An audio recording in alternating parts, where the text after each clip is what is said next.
All right. I think we are good. We are live. Hello, welcome. I realize I've been changing the time on all of you for the past couple of weeks. I'm not doing it on purpose. I swear there's a reason for it. Um Part of it is I want to show you this.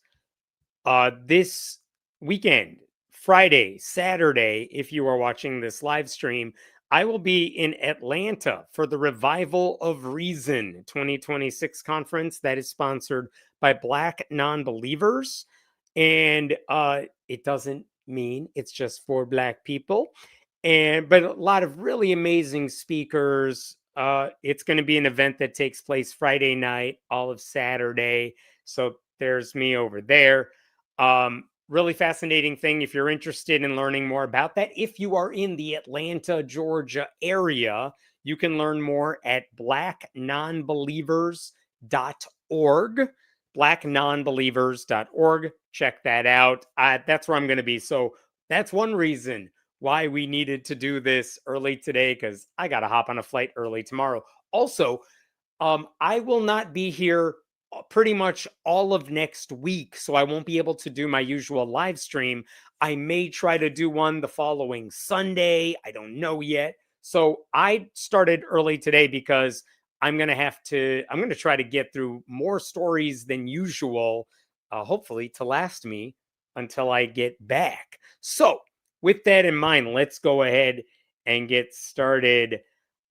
Give me 1 second here to pull up some stuff and we will get started. My voice is mostly back. Are there tornado sirens going off where I'm at? I did have some earlier. Maybe they were yesterday. The weather has not been pretty where I'm at. Anyway, let's start by talking about this guy again. I got an update for you from when we talked about Pete Hegseth last week. So let me catch you up to where we're at in the Pete Hegseth saga, whatever. So Pete Hegseth with the Department of Defense / War, he last week he announced that a long list of approved military religious labels, which used to have for the past decade over 200 options.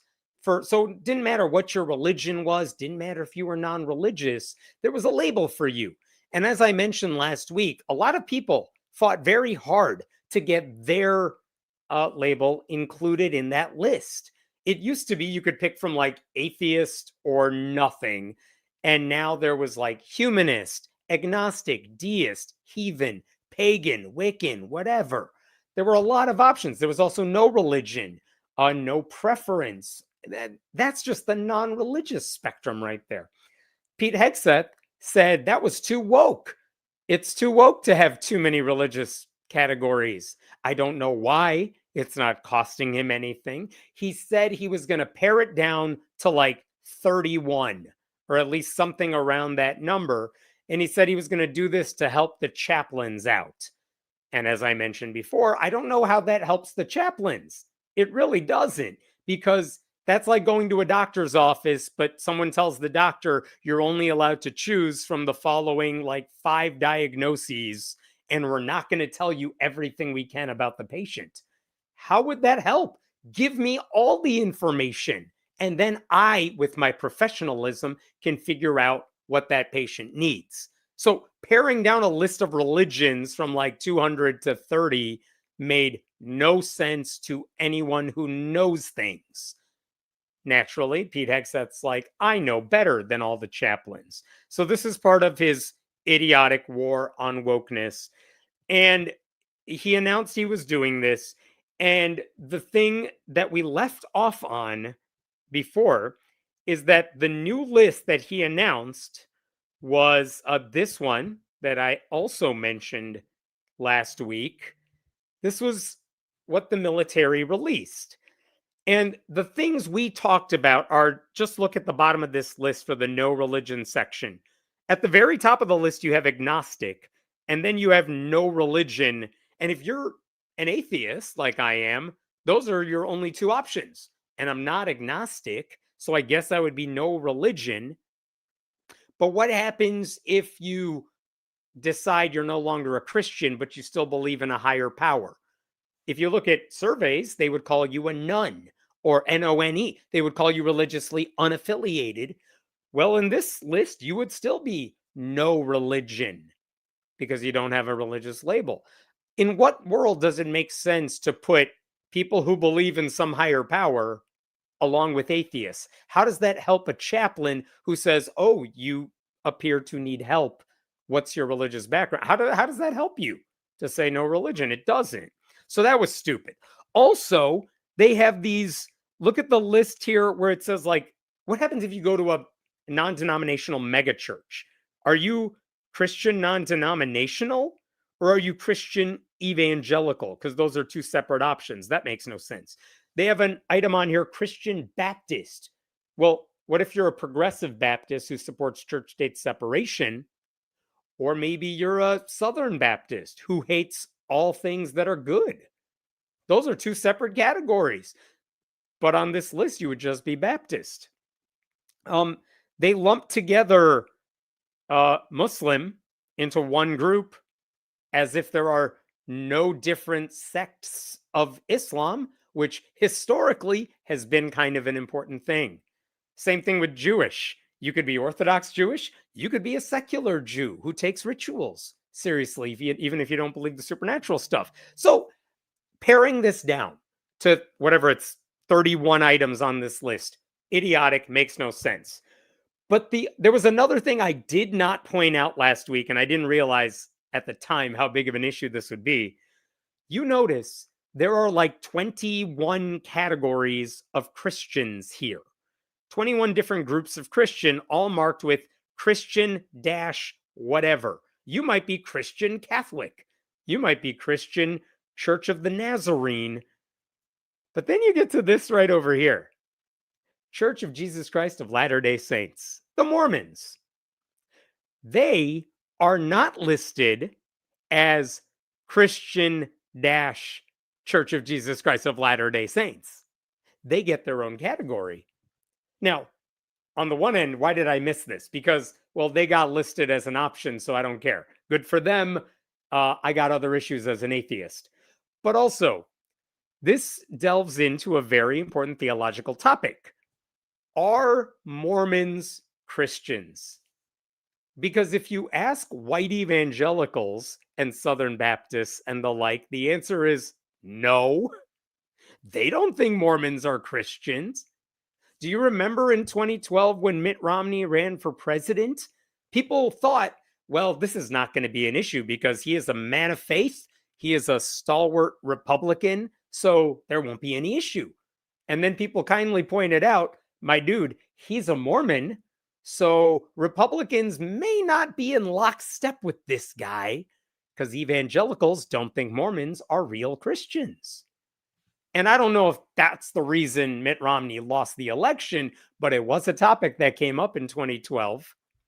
So again, are Mormons Christian is a question. Mormons think they are Christian. Mormons famously think they are Christian. Comically so, almost. But again, the Christians with political power don't think Mormons are Christian. So again, you look at this list. You have Christian, Christian, Christian, Christian, Mormon. And this very much upset the Mormons who are Republicans in Congress, which basically applies to 2 senators from Utah. And they were mad. Mike Lee, the senior senator from Utah, tweeted like 36 times in one night about how this was deeply offensive to him, to which I just wanted to respond, Mike, do you not realize that all of your colleagues make fun of you behind your back? I'm talking about in the Republican caucus. Like, they don't think you're one of them. I know you think you're one of them, but you're not. But Mike Lee was pissed off. The other senator, John Curtis, was also mad. This is what they told the New York Times. Or at least I should say, that's not what they told. This is what the New York Times reported. Utah Republican Senators Mike Lee, and John Curtis, who are members of the church, were among those who informed the White House and Defense Secretary Pete Hegseth of their concerns that the new policy was unfairly exclusionary. And then a spokesperson for Lee. Senator Lee spoke with President Trump and Secretary Hegseth over the weekend. And Trump was like, oh, yeah, sure. I'm sure this is a real problem. I'll get on it right away. He spoke with them over the weekend and received their assurance that the Pentagon's religious classifications would be fixed. He appreciates the administration's action to address this issue. So, I'm sure Mike Lee called up Donald Trump right away. And Donald Trump's like, oh, yeah, this theological issue. I totally get it.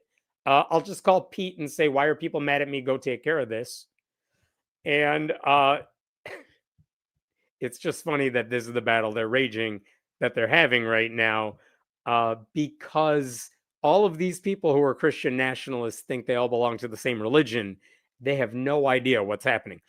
One more quote from the New York Times here. Latter-day Saints are among the most patriotic, service-oriented individuals in our country, Mr. Curtis said in a social media post on Saturday. They are also unequivocally Christian. Just look at who is in the name of the church. Yeah, Church of Jesus Christ, of words that evangelicals think are weird. Again, if you want to go through what their beliefs are, I promise you, evangelicals are going to make fun of you. But in any case, I don't doubt that they're patriotic or service-oriented. I'm not even making fun of Mormons here. They're wrong, but so is everyone else. I'm just saying white evangelicals don't think Mormons are one of them. But they complained to Pete Hegseth, and then, a day later, the Department of War Rapid Response sent out this. Last week, a proposed list of simplified faith codes was released to the media. The Pentagon list included redundant and unnecessary labeling. What does that mean? What specifically? Anyway, the mistake has been fixed. The goal of this effort is to simplify a previously out-of-control belief coding system that had ballooned to over 200 codes. Why is it out of control? They don't explain. Who is it harming? They don't say. In order to clarify the work of chaplains and simplify the work of commanders, work that nobody has to do, the Pentagon has consolidated and simplified the list to roughly 30 codes. So they actually shortened it by one. And they then say, this is important, the Pentagon's job is not to adjudicate theological debates, but instead to ensure sincerely held faith is respected and encouraged in our ranks, unless you are one of the minority religions, in which case they don't care about you.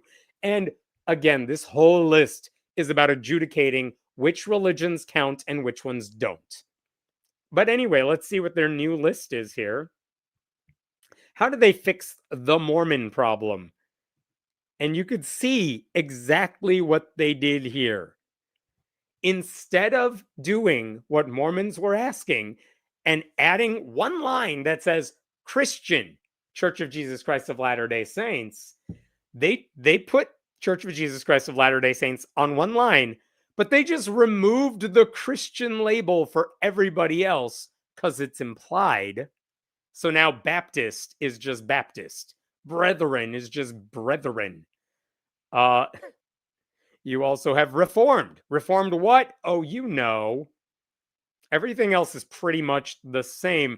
But this allows Pete Hegseth to put Mormon on the list in its own category without having to say it is Christian. Because Pete Hegseth and his brand of Christian nationalists absolutely do not think Mormons are Christian. So this is their solution. Instead of including Mormons in the Christian umbrella, let's just pretend the umbrella doesn't exist, and we'll just list all those other religions separately. That way, we can let the Mormons think they're one of us. And after they did this, guess what the Mormon senator said? Thank you, we're so glad we're part of the club. To which everyone was like, sure, buddy. I'm sure that's what happened here. So that's the update. It's still a bad list. It's still a bad list for all the reasons I mentioned before. They've fixed zero of the problems, but Mormons who are very gullible can think this was done to accommodate them because of their very courageous senators who complained about this thing that no one knew was a problem in white evangelical circles, and got something fixed? Question mark. I don't know. Anyway, still funny to me that this is what Mormons were complaining about, even though there are much bigger issues with that list. But Mike Lee will never call Donald Trump to say, hey, we need health care for everyone immediately. We need to stop murdering brown people. Never. Doesn't care about any of that. But he's like, excuse me, did you not call the Church of Jesus Christ of Latter-day Saints Christian? Please fix it. Oh, you didn't? Oh, thank you anyway. I can't decide if Mike Lee is this dumb or he wants to let this slide. Answer both? I don't know. All right, I'm going to stop there.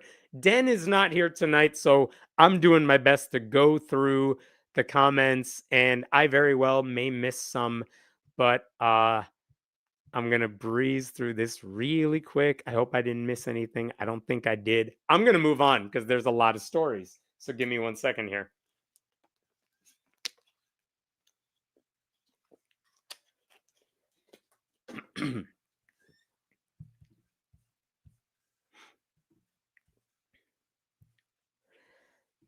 Okay.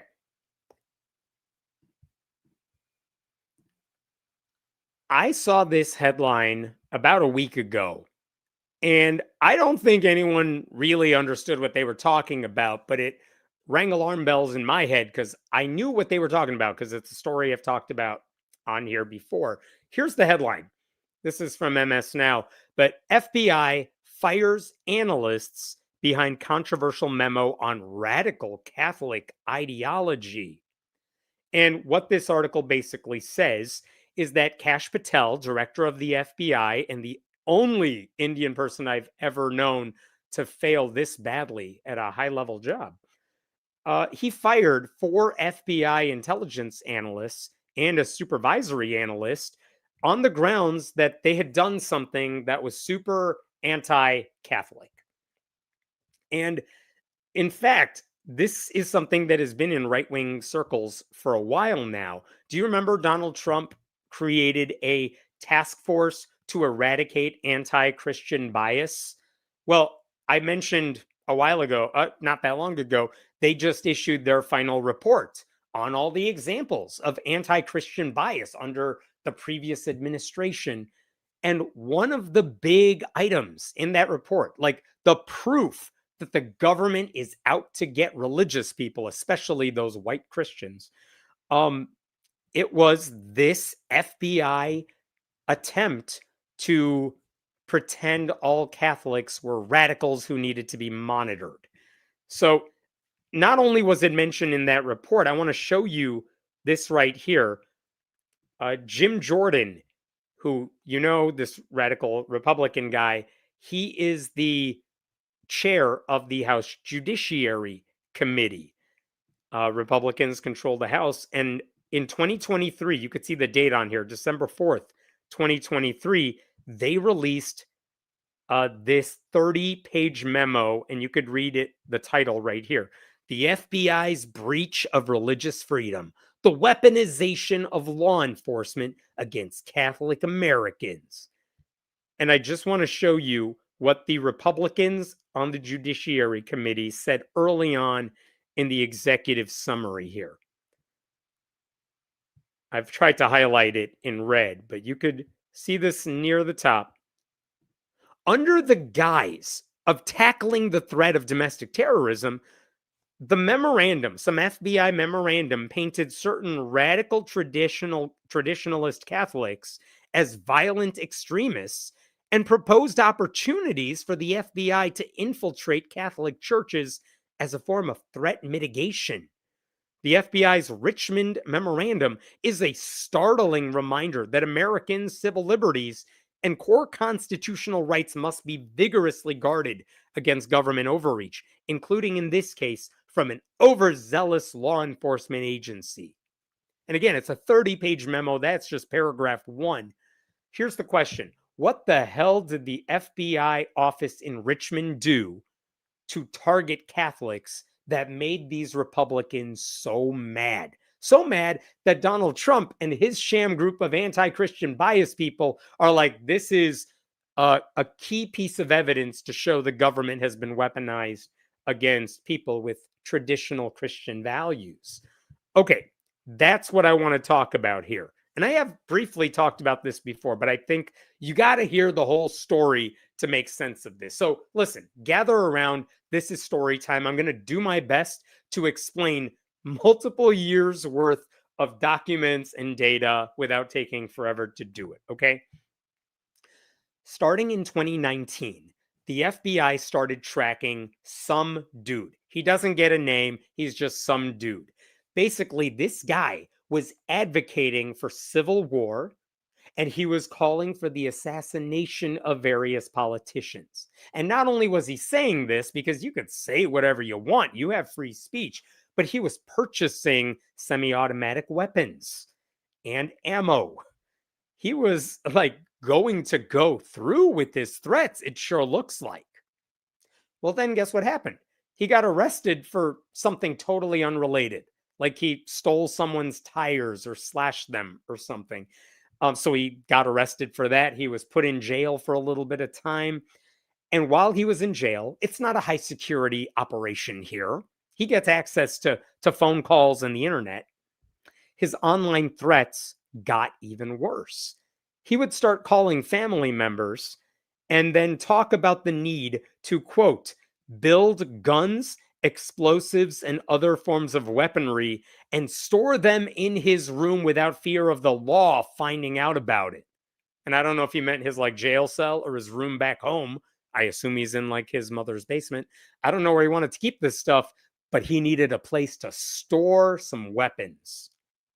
And he also said he needed to, quote, make total war against the satanic occultist government and the Zionist devil worshipping bankers who control it. So this dude is anti-Semitic as well.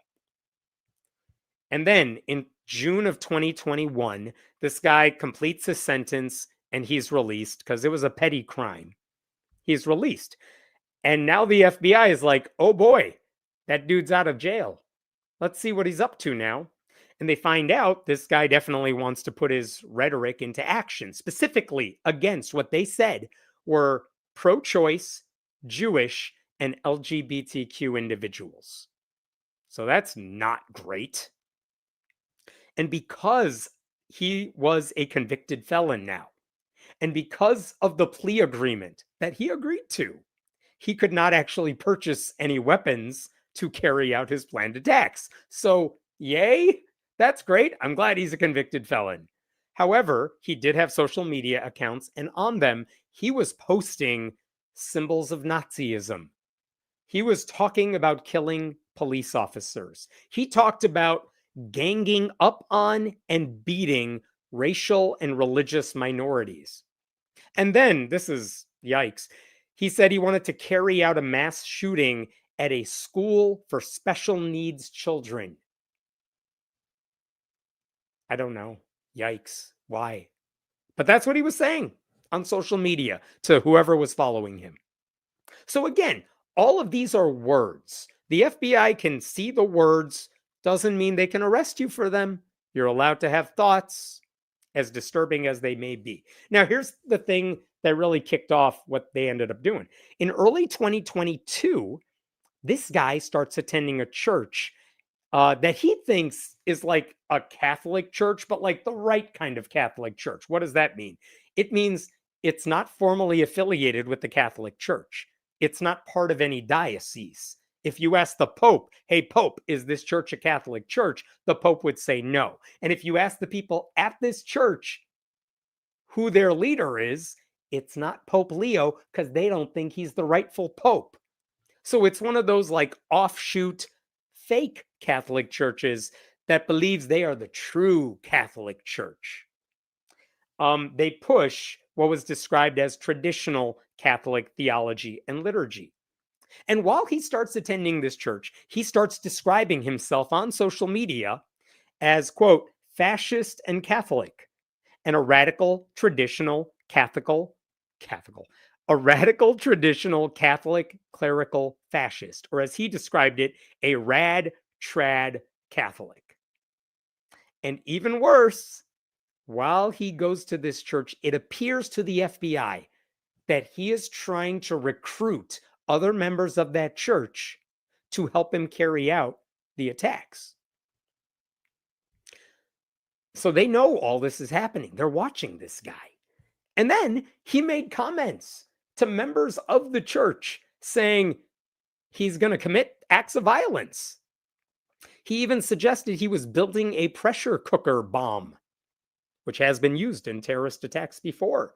And to be clear, the people he was talking to are not okay with any of this. He is telling them he plans to do this, and they're like, oh my God. So they're not on board with it, but he is telling them what he's going to do. And at this point, the FBI in Richmond, Virginia, they decide to send an undercover agent to the church, basically to interact with this guy. Hey, agent, can you figure out if this guy is serious about going through with this? Because, like, we hear these rumblings, we see what he's posting on social media. Go find out.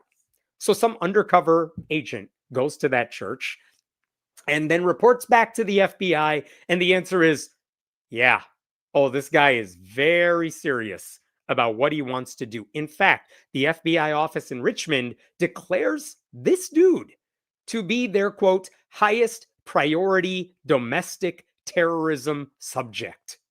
He is like the most wanted in that office. And then this guy keeps taking steps to indicate he's going to go through with it. He is going to kill people. He purchases equipment that would allow him to lock the doors of commercial buildings so that people who are held up on the inside, hostages, if you will, would not be able to escape. And then he buys a truck, which is very good if you want to transport material to a place you might want to commit acts of violence to. And then he posts a video on social media saying, check out my truck. This is the final step before I do my attacks. And I don't know, to me, that's kind of a dead giveaway right there. So it's November 12th, 2022. At this point, the FBI, who has been watching all of this, they're like, I think we have what we need. They go to a church, my God, sorry. They go to a judge. They get a warrant to search this guy's home. They get it. And they go there and they find a lot of disturbing stuff. They find ammo. They find a 3D printer, which would allow him to build weapons that cannot be traced. He has lock-picking devices. He has, quote, multiple Molotov cocktail-type improvised incendiary devices. They have evidence of what they needed. Then they arrest the guy. Thank goodness. Crisis averted. They indicted him. They charged him with these crimes. In June of 2023, I should say, he was indicted and he pleaded guilty. So that's kind of the good news, right? Like, they stopped an actual terrorist attack from happening by doing good work and following the proof where it was. So how do you, if you're the FBI, how do you build the case that this guy is dangerous and this is a guy we need to watch out for? And after you arrest him and he pleads guilty, how do you send out the signal to other law enforcement officials that, hey, we got this guy, but there may be others like him in the future, and we want to raise the bat signal so that you can detect it before something goes horribly wrong? And so what happened is the FBI agents wanted to build their case. They were going to write up, like, they were going to do a write-up in the FBI office. And part of that meant, even before they went to the judge to get a warrant, they spoke to the church's priest and the choir director and other members of the church to build their case against this guy. And as soon as the FBI went to those people, it seemed like they all said the same thing. Oh, who are you? Oh, you're an FBI agent? Are you here to talk to me about that one scary ass dude who keeps trying to recruit me? They all knew. They all knew what the FBI wanted to talk to them about. And again, they all did. They all cooperated. Good for that church. And they all cited his unusual and concerning behavior. They cited his racism. And the FBI thought, hey, maybe we should like call up other churches in the area, let them know, hey, if you have new members and they have this sort of profile, maybe you should look out. Maybe we ought to give you our business card so you could call us if someone comes to your church who's a little disturbing. The point is, after all this, that church that I mentioned, that non Catholic but pretending to be Catholic church, they were not the problem. But that guy was the problem. So these two FBI analysts who've been working on this case, they have decades of experience. They start drafting a memo, compiling everything they know about this dude. For what it's worth, inside the FBI, that is called a domain analysis. And they're writing down potential areas of concern for the future. And one possible way that you should look out for this stuff in the future is maybe we should pay attention to what this guy is calling himself, a rad trad Catholic, right? Because he's an extremist and he also belongs to kind of this extremist religious group.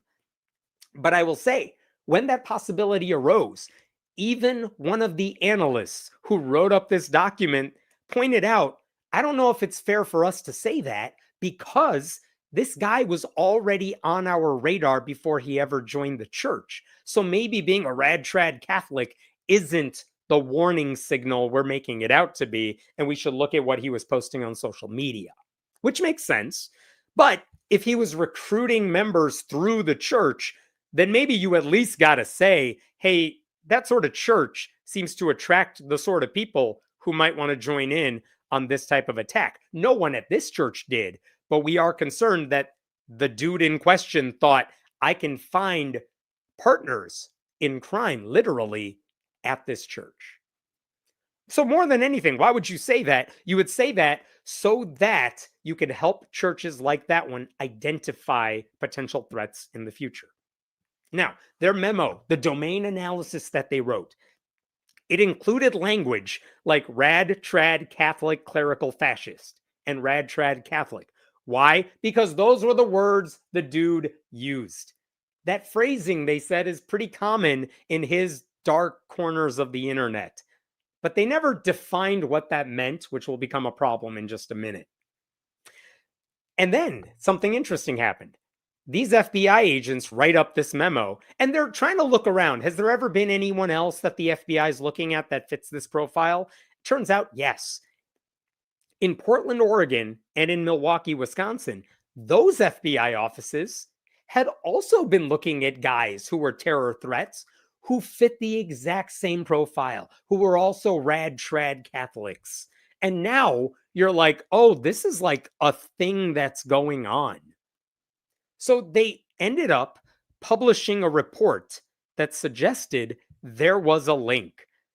And you would think, oh, well, that's an internal FBI report. Surely the public will never see that. Well, that's interesting because I happen to have a copy of it right here.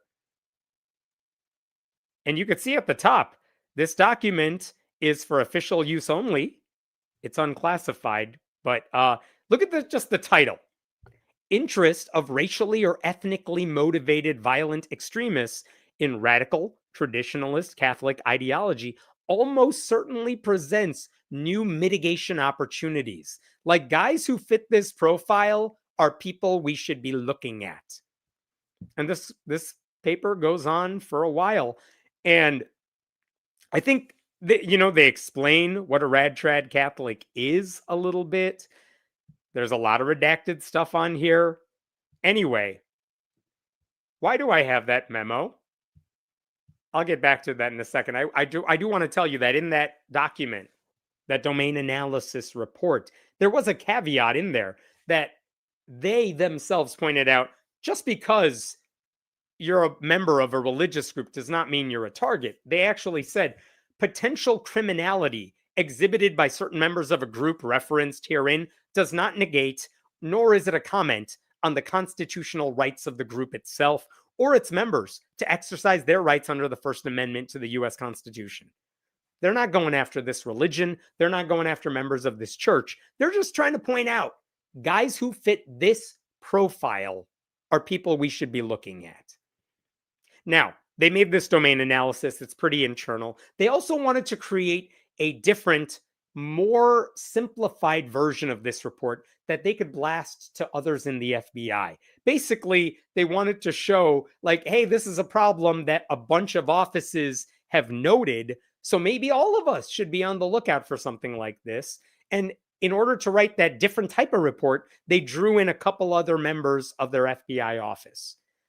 But here's what happened at this point. The FBI never got around to that bigger memo. Why? Because that document I just showed you right here, this document that was supposed to be for official use only, and you could see at the very top there, FBI internal use only, do not disseminate externally. Someone leaked it.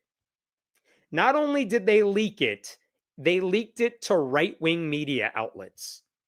So conservatives began, who don't know how to read, they began running with the story that the FBI, then under the Biden administration, was targeting Catholic churches. Now, that was a lie. I just told you the whole story. There was no anti-Christian bias there. What they were doing was documenting a potentially dangerous phenomenon. Hell, it wasn't even against the Catholic Church, because the church we're talking about wasn't part of the Catholic Church's umbrella.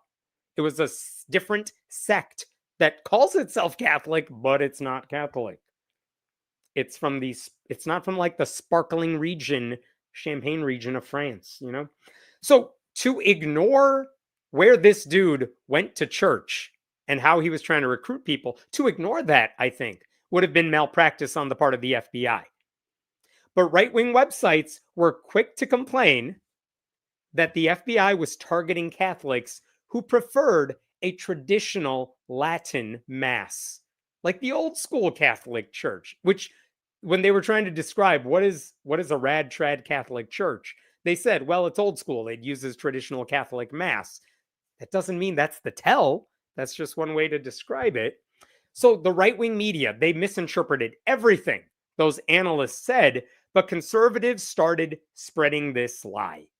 And at this point, it's now something like the Biden administration has to address. In fact, let me show you this right here. Then FBI Director Christopher Wray ordered the memo to be removed, saying it violated the agency's policies on conducting investigations based on religious affiliation. I believe Chris Wray was appointed by Donald Trump, but kept by Joe Biden. He said, we're just going to Control Z that entire memo you all looked at.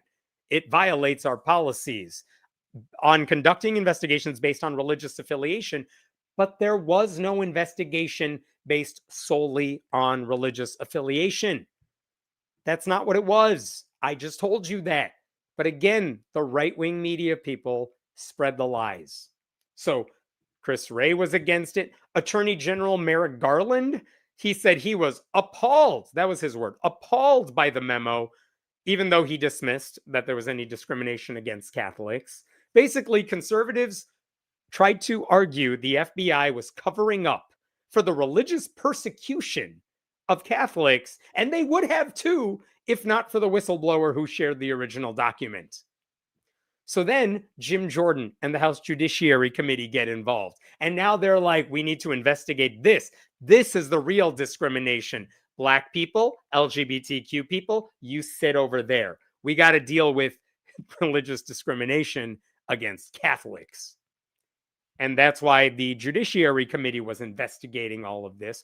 One of the things they did is they appointed, well, the FBI has an inspector general, like an ombudsman, someone within the FBI whose job is to investigate the FBI. And this guy looked into what the hell everybody was talking about. And the inspector general released a large report about all of this. Let me see if I could pull that up for you here. So in 2024, there we go. In 2024, the Inspector General releases a 10-page report basically documenting everything he looked at. Not going to read everything there.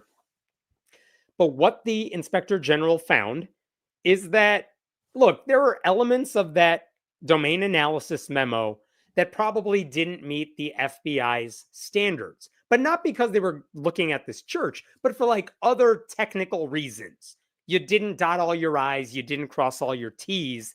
I'm sure that sort of stuff happens. All right. It's like it's almost the equivalent of like a typo in a newspaper article. You're a professional. That shouldn't happen. But sometimes it slips through the cracks. So on that ground, he said, yeah, this didn't meet the FBI standards. But the inspector general said there is no evidence of any malicious intent against a religious group.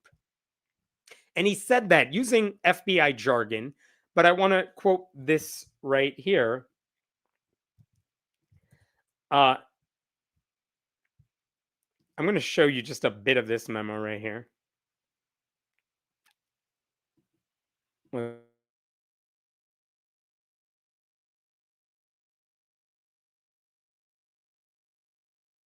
There we go. Look at the top of your screen right here. The INSD report found that although there was no evidence of malicious intent or an improper purpose, the Richmond FBI office failed to adhere to analytic tradecraft standards and evinced errors in professional judgment, including that it lacks sufficient evidence or articulable support for a relationship between racially or ethnically motivated violent extremists, RMVEs, and so-called rad-trad Catholic ideology. You didn't connect the dots enough. They incorrectly conflated the subject's religious views with their extremist activities, creating the appearance that the FBI had inappropriately considered religious beliefs and affiliation as a basis for conducting investigative activity. This goes on. The point is, the FBI said, the inspector general said, they weren't targeting Catholics. They made some mistakes, but not like crazy ones. They're basically things that happen within the FBI. And the inspector general said, we've done a number of things in response to this, including enhancing approval requirements for intelligence products involving a sensitive investigative manner.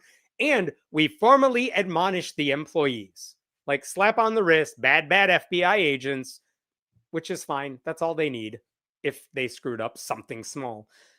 But that's not how everyone took it. Christopher Wray, the FBI director that Trump appointed, said the memo violated the agency's policies on conducting investigations based on religious affiliation. Like the FBI director, before Kash Patel, is basically saying, yeah, they were looking at Catholics. But I'm telling you, I told you the whole story. It appears that the FBI agents handled this well, and that the FBI, if there were any serious problems to the memo, they handled it internally. The memo should not have seen the light of day, but it did. I mean, it sounds like this is the government working as it should. But it didn't matter because Republicans ran with the lie as they always do. Let me show you what Jim Jordan said with all of this from his report. This is from the Judiciary Committee's report. The committee and select subcommittees' oversight shows that the FBI abused its counterterrorism tools to target Catholic Americans as potential domestic terrorists. No! The FBI did not target Catholics as potential domestic terrorists. Not only did they not target Catholics, because this guy didn't belong to a Catholic church, they didn't target all members of that not Catholic denomination. They targeted one dude who attended a non-Catholic Catholic church. So Jordan's lying. And now, what's going on? Well, again, let me show you the headline from last week, now that you know the whole story. FBI fires several analysts tied to disputed Catholic ideology memo. And just look at the lead from the AP article. Several FBI analysts tied to the creation of a 2023 memo warning of a potential threat from Catholic violent extremists were fired Friday, according to their lawyer, the latest wave of terminations under the leadership of its director, Kash Patel. The fired employees included 4 intelligence analysts and a supervisory analyst. The FBI declined to comment. But here's their lawyer. This action is manifestly unjust, completely unsupported by the facts, and subverts standard FBI policy and procedure. These individuals deserve far better for the exceptional and faithful public service they rendered to protect our country. And that guy is absolutely right. These FBI agents literally thwarted a terrorist plot. And then they tried to warn others that guys like this are worth looking at because there might be others just like him. They all communicate on the internet. And for doing that, Kash Patel just fired them because Republicans decided to play a culture war game than actually look at the facts of the case. I mean, people should be infuriated. Republicans are keeping us less safe. They are firing the people thwarting domestic terrorism, and they're firing them to play little culture war games for their white evangelical base. Our country is less safe because of what Kash Patel just did. It is infuriating. I don't know what to say more than that. Like, these people want to pretend so badly, the Trump administration. They want to pretend that they are saving the country, and they're quite literally firing the people who actually do keep our country safe. And I don't think that story has been told because it took me a long ass time to tell it. And most newspaper articles are just not that long about stories like this. But that's the story. I don't know where I'm getting any of that wrong. I've read through those memos. That is what happened. All right, so now it's out there. I hope people get mad. They should. I'll stop there. All right, just looking to see if there's any questions here before I go on. LOL. You used a run-on sentence on page 3. Therefore, we reject this paper. That's what it feels like.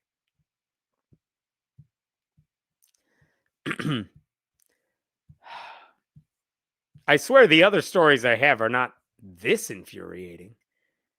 All right, I'm going to go on to a different one. Give me one moment here. Oh, see, I think you'll like the next one.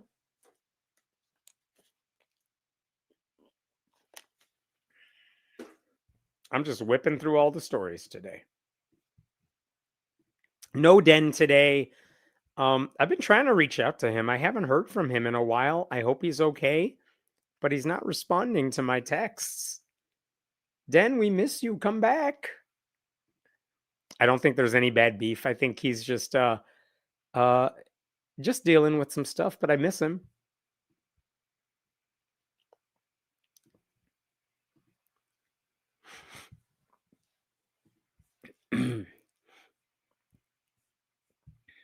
Okay. I got to tell you about Jaden McCormick. He is one of those state level candidates, one of those guys who runs for state house. And if you don't live in the state, and even if you do live in the state, odds are you don't know much about the guy because that's the nature of state house races. But because if he gets elected, that would be a pretty powerful position, no matter how outnumbered you are or anything like that. It's worth keeping a tab on this guy. And Jaden McCormick turns out to be a Christian shit poster on the internet who routinely brags about how much he hates LGBTQ people. So this is Jaden over here. If he looks like he's 12 years old, it's because he's 23. To answer your question, yes, he is homeschooled. Not even a knock on homeschooling, but he's one of those Christian homeschoolers who always ends up getting really into politics, and that's always a scary thing. So this is Jaden, and I'm going to tell you why we are talking about Jaden, because just last week, to mark the beginning of Pride Month, young Jaden over here, who is running for state office, he tweeted this right here. A message from your Republican candidate for state representative. Happy Straight Month, everybody. Happy Straight Month. And he says here, as your state representative, I, Jaden McCormick would stand firmly against the transgender and LGBT movement. Let's pause there. Transgender and LGBT. So transgender and transgender. Did you mean transgender and LGB movement? LGBTQ movement? Why are you doubling up on the trans? I don't get it. Anyway, that has for far too long corrupted our families, undermined parental authority, and eroded the foundational values of our society. This ideology promotes confusion over clarity, prioritizes feelings over biological reality, and seeks to redefine the natural order of marriage, family, and human identity in ways that directly contradict God-given rights and common sense and whatever the hell else Chat GPT spat up. What else does he say here? I will fight relentlessly in the state legislature to protect our children from premature medical interventions, indoctrination in schools, and the normalization of perverse ideologies that threaten the innocence of the next generation. Calm down, bucko. So he posted Happy Straight Month, which really every month is Happy Straight Month. Come on now, you don't need a special month for that one. But the reason that post on social media really got far, because honestly, when I saw that, I'm like, I've heard Republicans say things like that before. I'm sure there are members. I mean, didn't we talk about just last week when Andy Ogles said like homosexuality was evil or whatever? Like, this is standard Republican hate speech. They do it all the time. But when people saw that post from a guy they've never heard of, who was apparently running for office, they were like, what else has this guy posted? And then they found a post I'm about to show you, which, if you recall, back in August of 2025, Clarence Thomas must have issued some ruling that hinted that he would like to do away with the Obergefell ruling. He would like to do away with marriage equality. So there were headlines, the Supreme Court officially considering overturning landmark gay marriage ruling. Well, what did our friend Jaden say to that? Well, here's what he said to that one. The Bible has a better idea. Yeah, that's a noose. That's a better idea to overturning marriage equality. It's apparently hanging gay people.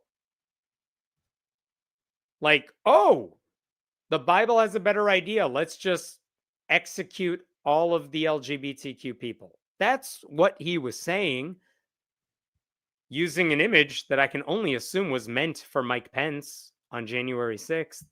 But yeah, that's Jaden. The Bible has a better idea. The Bible, which is full of wisdom, wants to murder my constituents.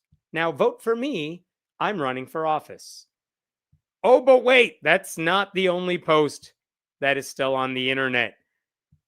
Here's a tweet in which someone, we'll talk about who later, where someone talked about why the Holocaust didn't happen the way people say it happened. And here's Jaden. The official Holocaust numbers are inaccurate, to which Jaden responds 666, which is not about Satan so much as revising the numbers that 6 million Jewish people died during the Holocaust. That's disturbing. He retweeted this right here. A pastor saying, make being a homo illegal again. Jaden reposted that one. But I saved the worst. I saved the worst for last. Jaden is also a musician. I know you think he's probably a white boy rap artist. No, he sings gospel music, and he just came out with an album. I shit you not, that is the cover of the album, called Battles and Blessings. That's the real album. And I know what you're thinking. Surely he didn't include a sample of the album. Oh, yes, he did. The fight is on, the trumpet sound is ringing out, the cry to arms is heard afar and near. The Lord of hosts is marching on to victory. The triumph of the Christ will soon appear. I can't listen anymore. I'm going to pause it there. Oh my God. Do you know how many times I have now listened to that clip? That's not a parody. That's what Jaden does. So much worse. So anyway, Jaden is the state representative candidate. He is who the Republican Party has chosen to be their standard bearer in a district that I need to tell you, they have a very real chance of winning on paper, because District 50, which is what Jaden is in, currently they are represented by a Democrat. His name is Pat Boyd, and Pat Boyd has been in office since 2017. And every 2 years, he's on the ballot. Some years, he has 0 opponents. Some years, he has a Republican opponent. And when he has been challenged by a Republican, Pat Boyd has won, but he has won by 53% of the vote, 57% of the vote, and 55% of the vote. You won, but it's not by a ton. If there was a Republican candidate who was pretty good, that's a flippable seat right there. And so the problem for Republicans in Connecticut is that it's a very blue state. What does that mean? It means like all the statewide offices are held by Democrats. Democrats have a supermajority in the state house and a supermajority in the state senate. That means even if you are a Republican, you're very outnumbered. You can't pass any of the bills you really want to pass. And in fact, when they had their nominating convention this past May, just a few weeks ago, it turns out nobody volunteered to run in 31 of the 151 districts in Connecticut. That means 31 seats are not even being challenged. They will let Democrats have them. But when they got to District 50 with Pat Boyd, they're like, is anyone running against Pat Boyd in District 50? One person raised his hand. And you can guess, I'm sure, how he raised it. Very Elon Muskish, I imagine. But that is how Jaden McCormick became the nominee for Republicans. He's quite literally the only one who raised his hand for District 50.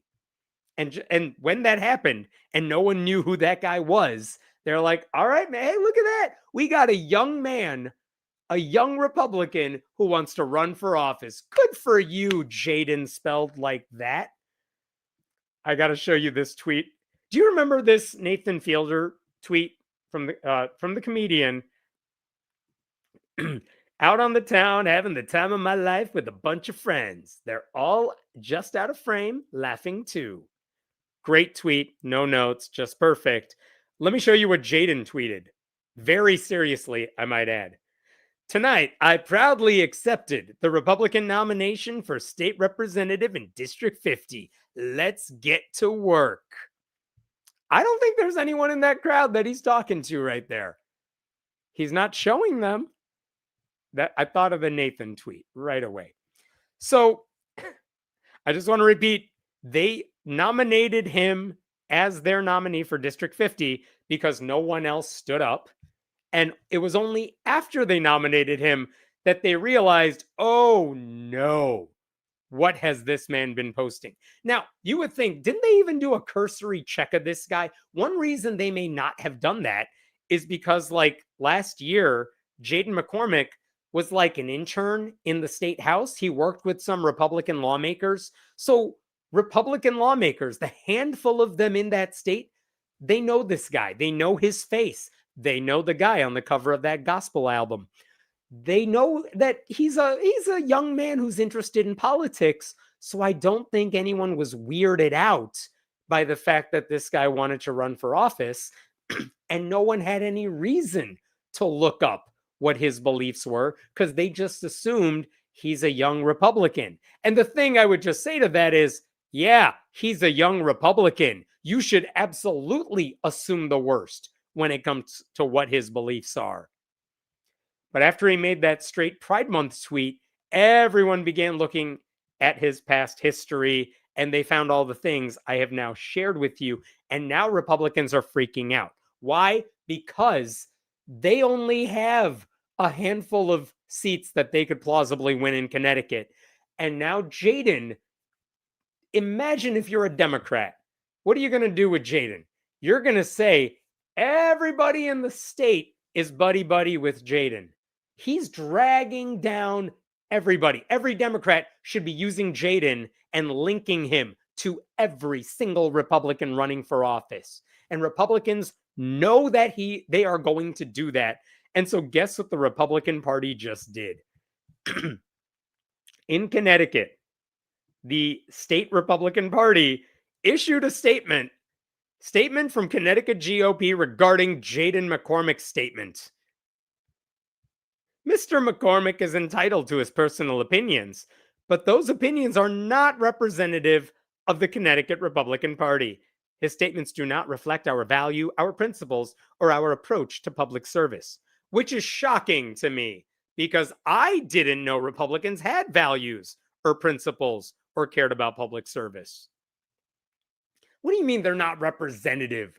Do you know how many Republicans that we have talked about in this live stream have shared comments about LGBTQ people that are just as heinous as a swinging noose?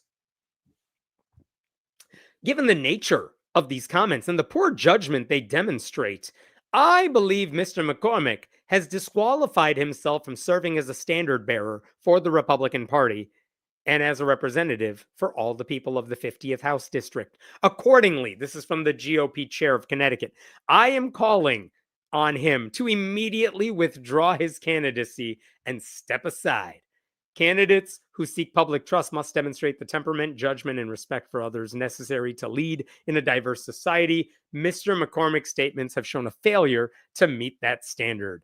Again, I appreciate in a way that the Connecticut GOP is doing this. However, the Republican Party is led by a guy who portrayed Barack and Michelle Obama as gorillas in an AI slop video. A guy who says every black person in Congress or who speaks out against him has a low IQ.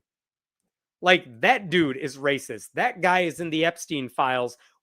The Republican Party's done jack about any of that. So let's not pretend you have a standard that you care about. No, you don't. Where's your statement condemning Donald Trump and everything he's done? You won't find it on that website. So I don't get what line Jaden McCormick crossed that Donald Trump and his allies don't cross every damn day. What did Andy Ogles tweet last week? Homosexuality has no place in America. And it was only after a couple of Republicans said, don't tweet that he deleted it and blamed a staffer. But anti-LGBTQ hate is what the Republican Party stands for. McCormick isn't an anomaly. He is the sort of bigot that Republicans have been embracing as part of their base for years now. If you're Republican these days, you should be used to guys like that. If you run a young Republicans club or a college Republicans club, that's the sort of guy who comes to all of your meetings. And that, by the way, is now the argument that Connecticut Democrats are making as they aim to tie McCormick to every GOP candidate in the state. Look at what Pat Boyd, the Democrat who represents that district, has said. I'm not going to read all this, but I just want you to see what he said. As someone who has lived in northeastern Connecticut my entire life, I am deeply embarrassed that our region is drawing statewide and potentially national attention for all the wrong reasons. The nomination of a major party candidate who chooses to divide our towns, spread hate, and insult our neighbors is completely tone deaf to the decent people from all political backgrounds who live here, which is a lovely statement. I wish you would have gone harder, but I'll take it. That's fine. Other Democrats were also jumping on this one. Let me show you this from Congressman Joe Courtney right here, which I did appreciate. While I'm glad to see a number of Republican elected officials and party leaders condemn the statement, it is worth remembering that the Republican Party gave this candidate their endorsement less than 2 weeks earlier. No kidding right there. There's one more line here. This is from a Republican state senator who's like, oh no, don't tie me to this dude. The hateful remarks recently posted on social media by a candidate for state representative in the 50th district directed at the LGBTQ community are reprehensible and have no place in our public discourse. Unless apparently Donald Trump says them, in which case these people are fine with it. That was State Senator Jeff Gordon right there. But here's the great thing. So the Republican Party does not want Jaden McCormick on the ballot. Jaden McCormick has said repeatedly now he is not dropping out. So what do you do if you're the Republican Party? Your only option is to get another candidate who is like getting petitions signed by enough people so that he can challenge the other Republican. And there is a process for that. Long story short, they had like 3 or 4 days to collect 240 signatures from that district to get another guy on the ballot. And I think they got him. But now that they got him, now those 2 Republicans, the guy who was nominated, Jaden, and the new guy who got the petition, they got to go head to head in a primary in August. But that means there's going to be at like 2 more months of Jaden being the Republican nominee on this ballot. And even then, Republicans will have to campaign to make sure Republicans in that district nominate the other guy who's less crazy, which means time and money now have to be spent to get a Republican off the ballot for a party that couldn't even find Republicans to be on the ballot in the first place. So let me tell you something else about Jaden here. This is another thing he tweeted this week. Look at this.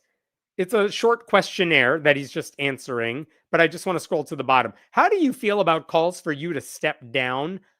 Is that something you would consider? I will never withdraw.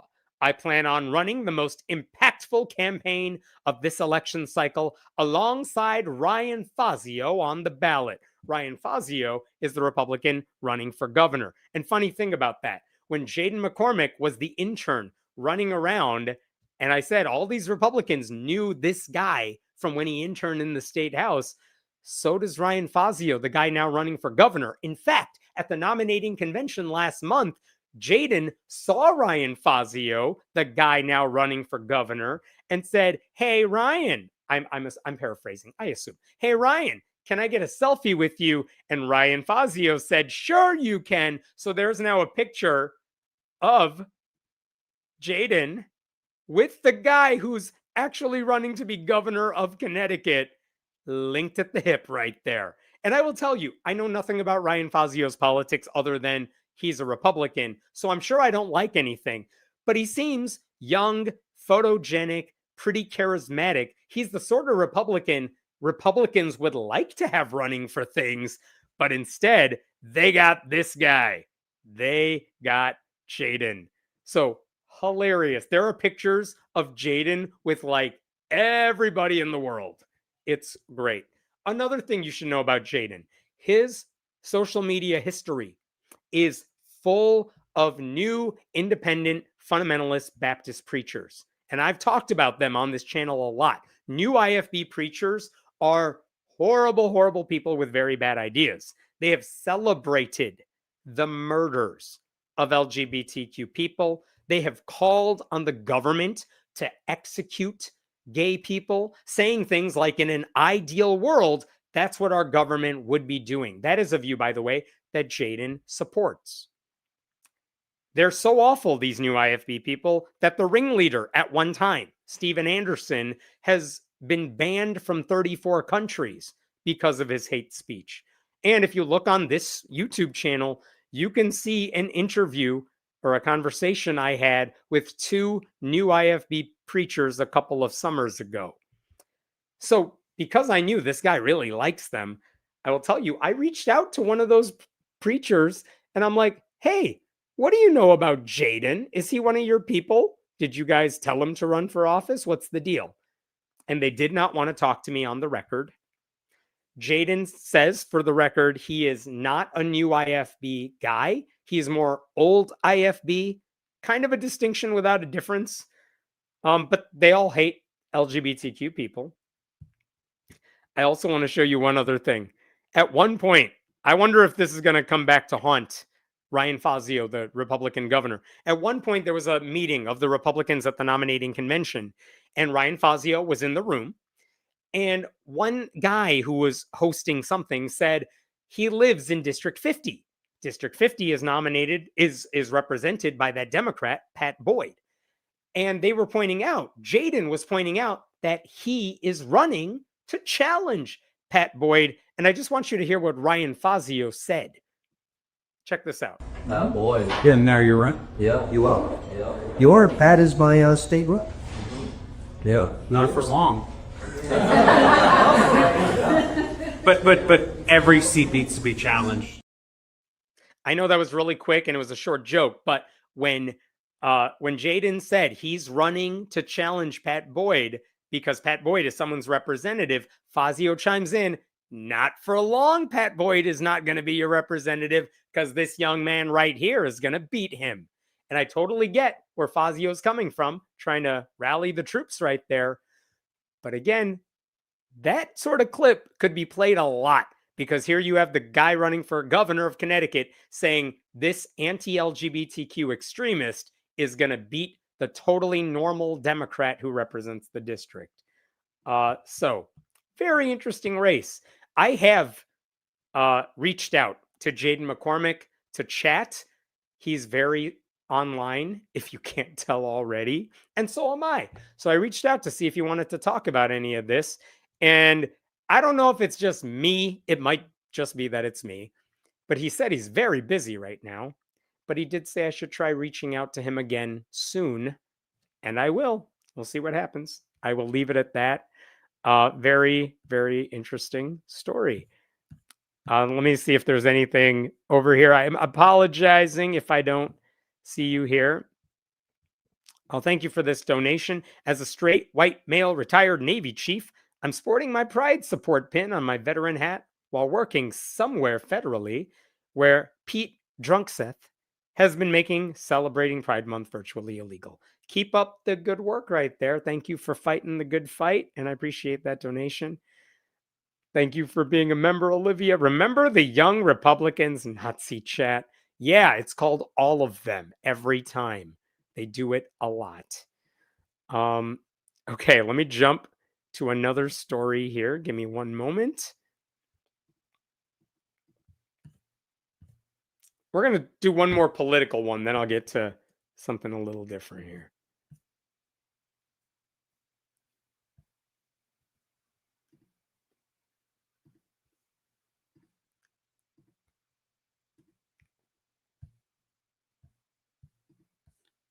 Okay.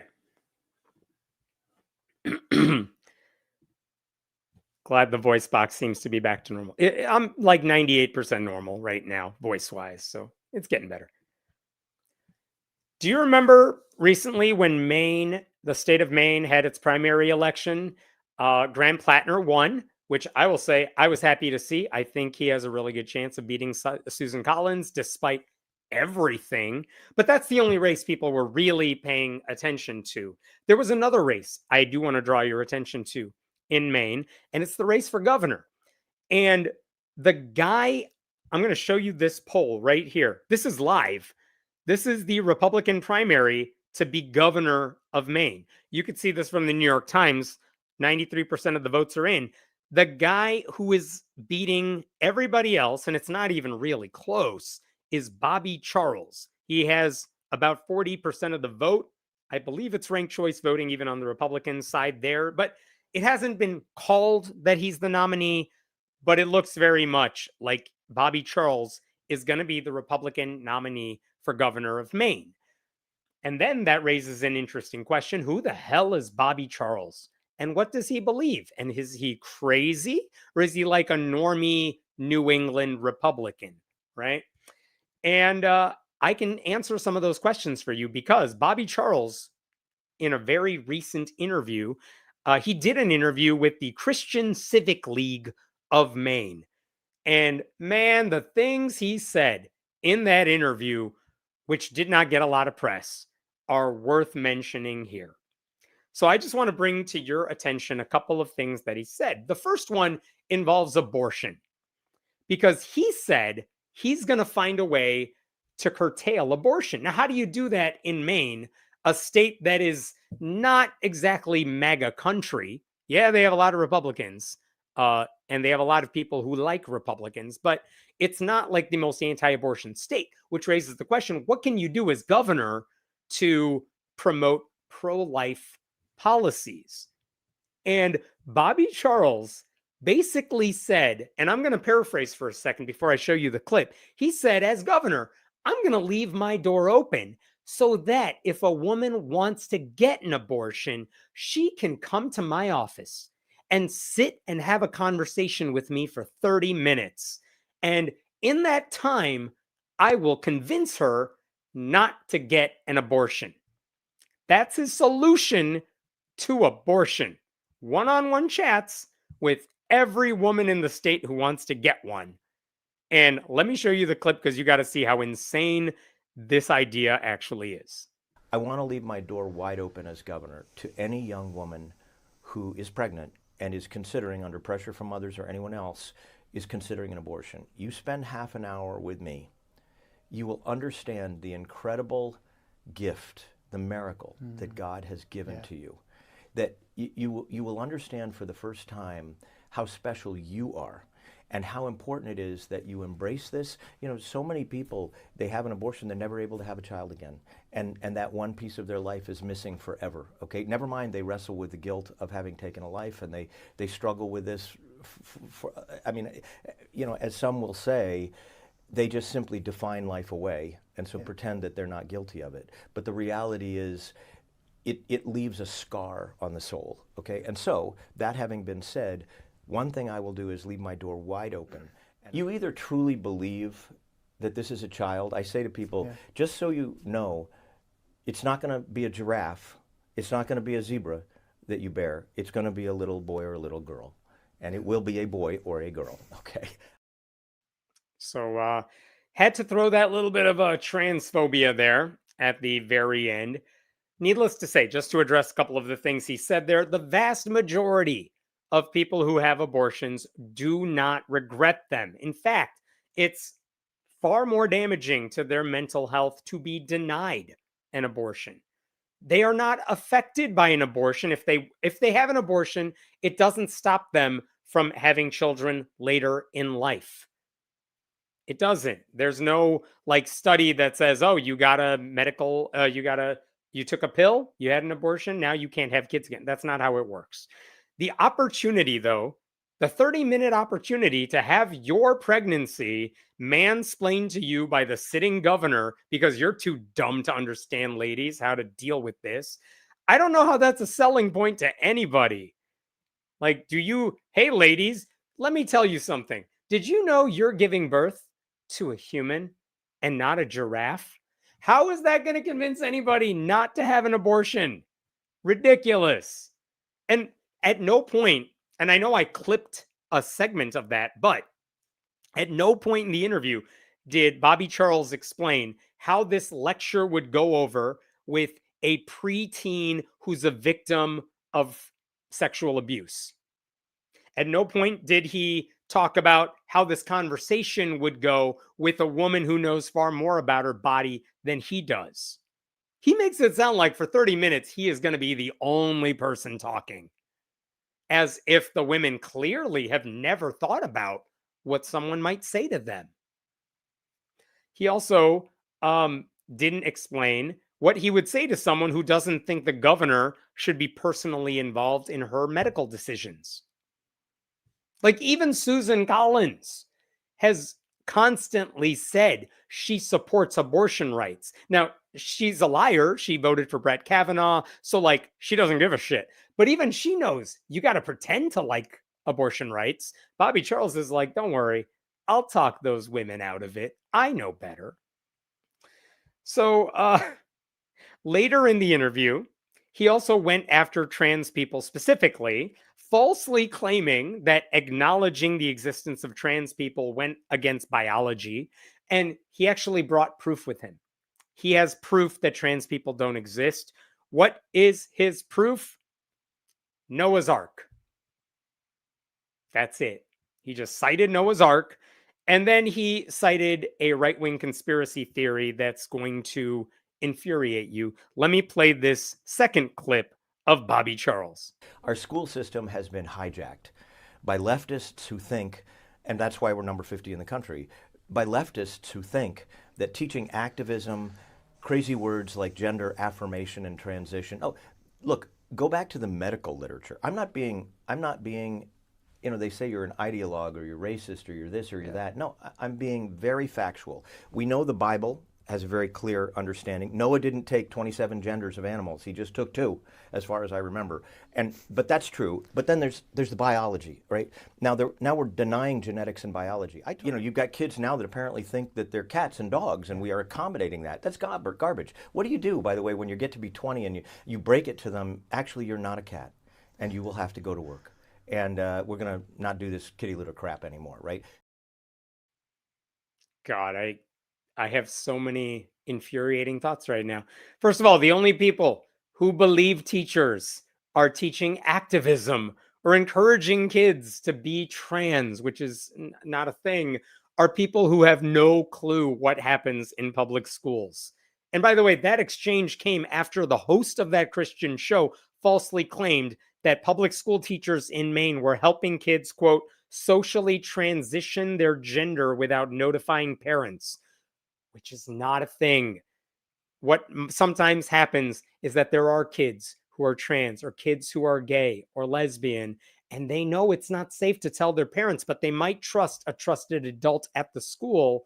And the school's like, okay, well, you're in a safe space here. So that's it. And Republicans think that's a horrible thing, that these kids do not trust their parents with that information. And maybe that's a you problem at that point. Anyway, Charles also said he would issue a bunch of executive orders on day one to end things like that. Things like that being keeping kids safe at public school. Anyway, it is funny to me that he commented, his comments about Noah's Ark were preceded by, I'm being very factual, and then ending with, that's true. Like, but if we're talking about facts, Noah did not take 27 genders of animals on the ark.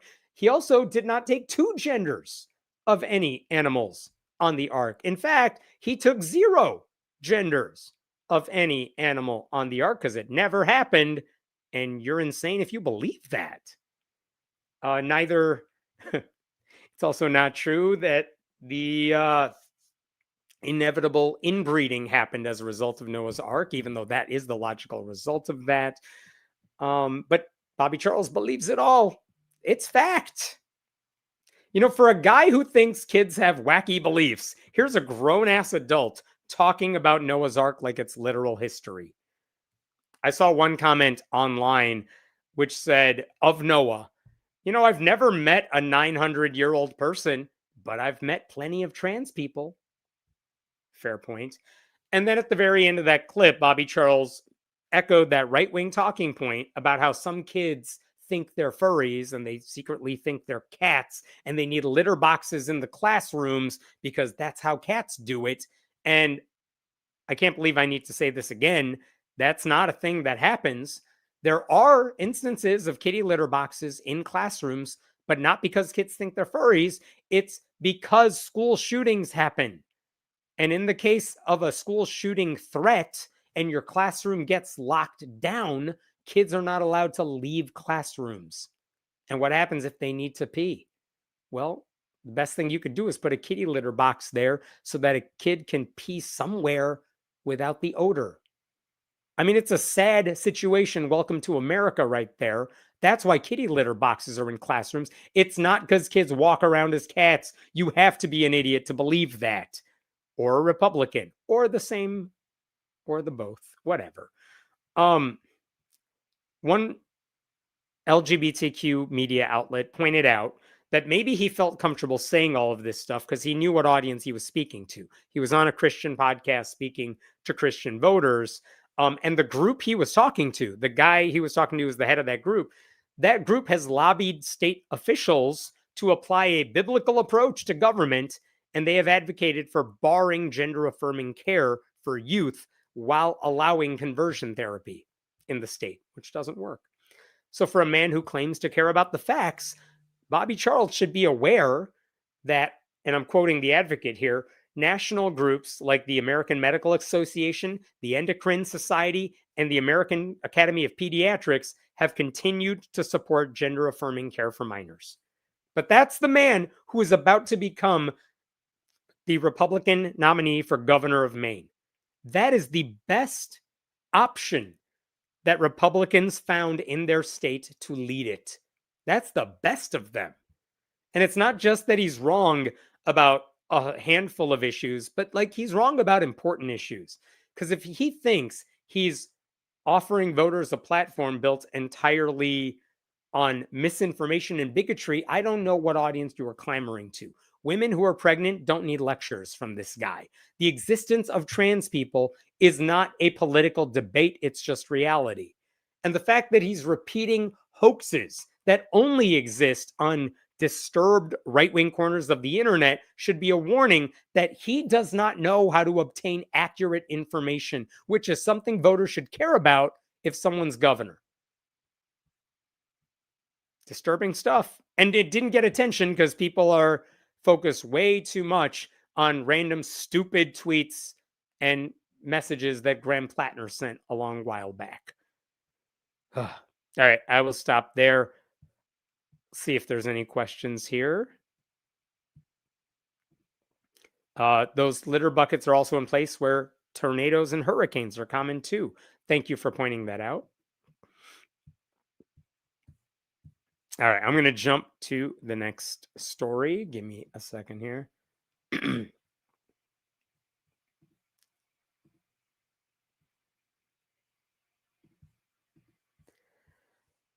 Oh, we got to talk about this.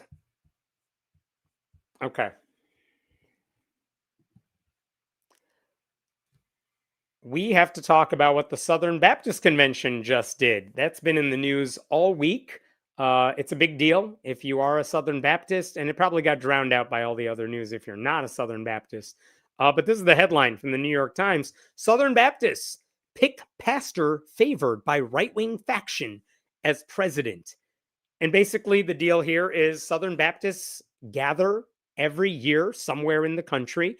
They send delegates from their churches, their region, to go vote on like, what should our religion believe and support in the future? And they also elect a president. And sometimes you can run for re-election. You could be elected 2 years in a row, or sometimes you get a 1-year term. This is one of those years where I think the old guy was term limited out, so they had to select a new one. And their options were, I wouldn't say a progressive. He's definitely not a progressive. These are Southern Baptists, but someone who believes we should listen to like victims of sexual abuse. And we should try to make sure we're being as inclusive as possible within our super restrictive anti-gay religion. That's the more liberal option. And then you have the hard right option. And for the past several years, I maybe this comes as a surprise to people. For the past several years, delegates at the Southern Baptist Convention have been choosing the more left wing of the options. Not a left wing person, but the more liberal of their choices. And even those liberal people are like anti-abortion, anti-gay, but they're like, we should do something about sexual abuse in our midst. This year, that is not what happened. And that's why this headline is a big deal. They picked the right-wing guy this time around. And here's the article from Ruth Graham. At their annual meeting, Southern Baptists elected Willie Rice, a pastor championed by a right-wing contingent. Mr. Rice, 62, won 57.6% of the vote with just over 9,000 votes cast in person. He is the head pastor of Calvary Church, a large congregation in Clearwater, Florida. And this is interesting. Coincidentally or not, the Southern Baptist Convention held their event this year in Orlando, but that meant people who live in the state of Florida are more easily able to attend the convention in person and vote on shit like this, which means this guy was playing for his home audience. He had home turf advantage. Did he win because he had home crowd advantage? I don't know, but it didn't hurt. But in any case, Willie was the winner. He beat a guy from South Carolina. And what do we know about Willie? He referred specifically, I should go back here for a second. I don't think it's hostility. I don't think it's some great open revolt, but there's been an erosion of institutional trust. He's talking about people don't trust the Southern Baptists as much. He referred specifically to the denomination's attempts to toughen its approach to sexual abuse in church settings, which he described as a well-meaning movement that has ended in expensive lawsuits, false or unproven accusations, and distrust. With a lot of social justice movements, there's a legitimate concern, a true injustice. Yet when activists begin to drive the agenda, sometimes there's an overreach. Because that's the problem with Me Too. It went too far, and we got a lot of bad dudes caught up in the mix. Ladies have it too easy.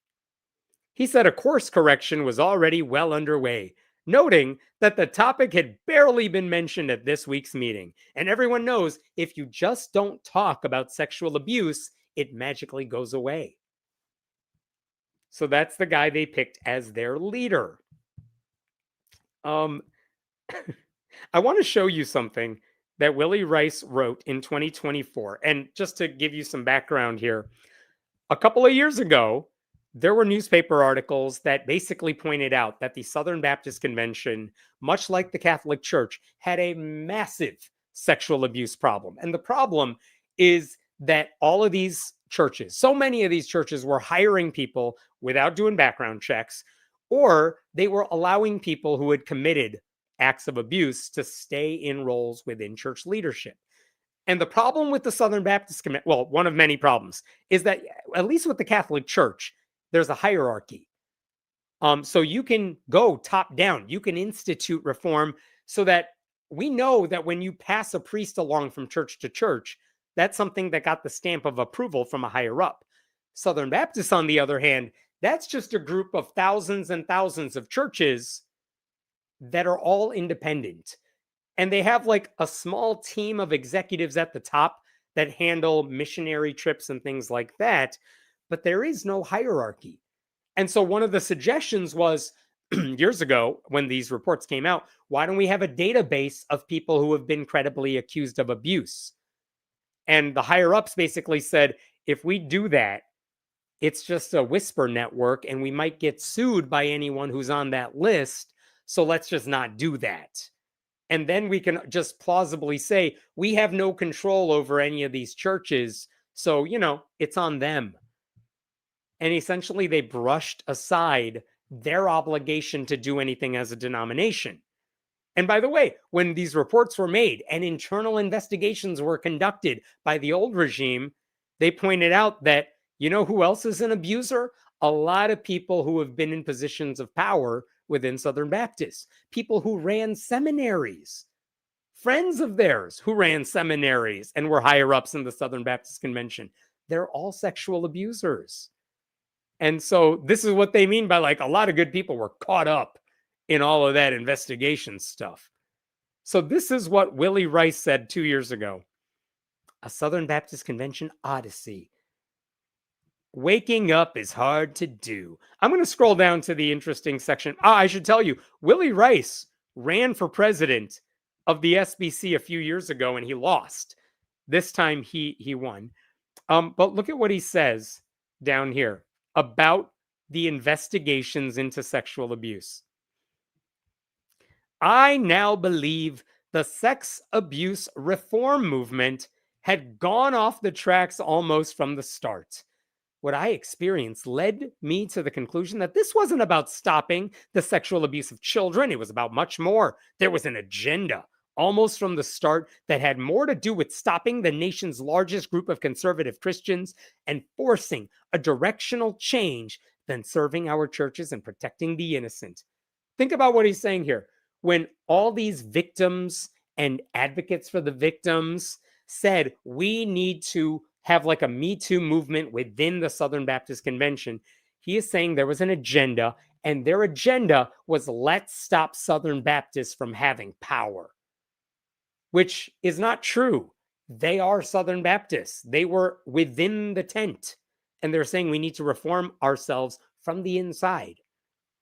But he's claiming they wanted to overthrow us, and they wanted us to become liberals. Not at all, but that's what he said. We unwisely platformed people who had weaponized their victimization. Yeah, how dare you allow people who are victims of abuse to speak up? We allowed outside forces with an agenda far different from our mission.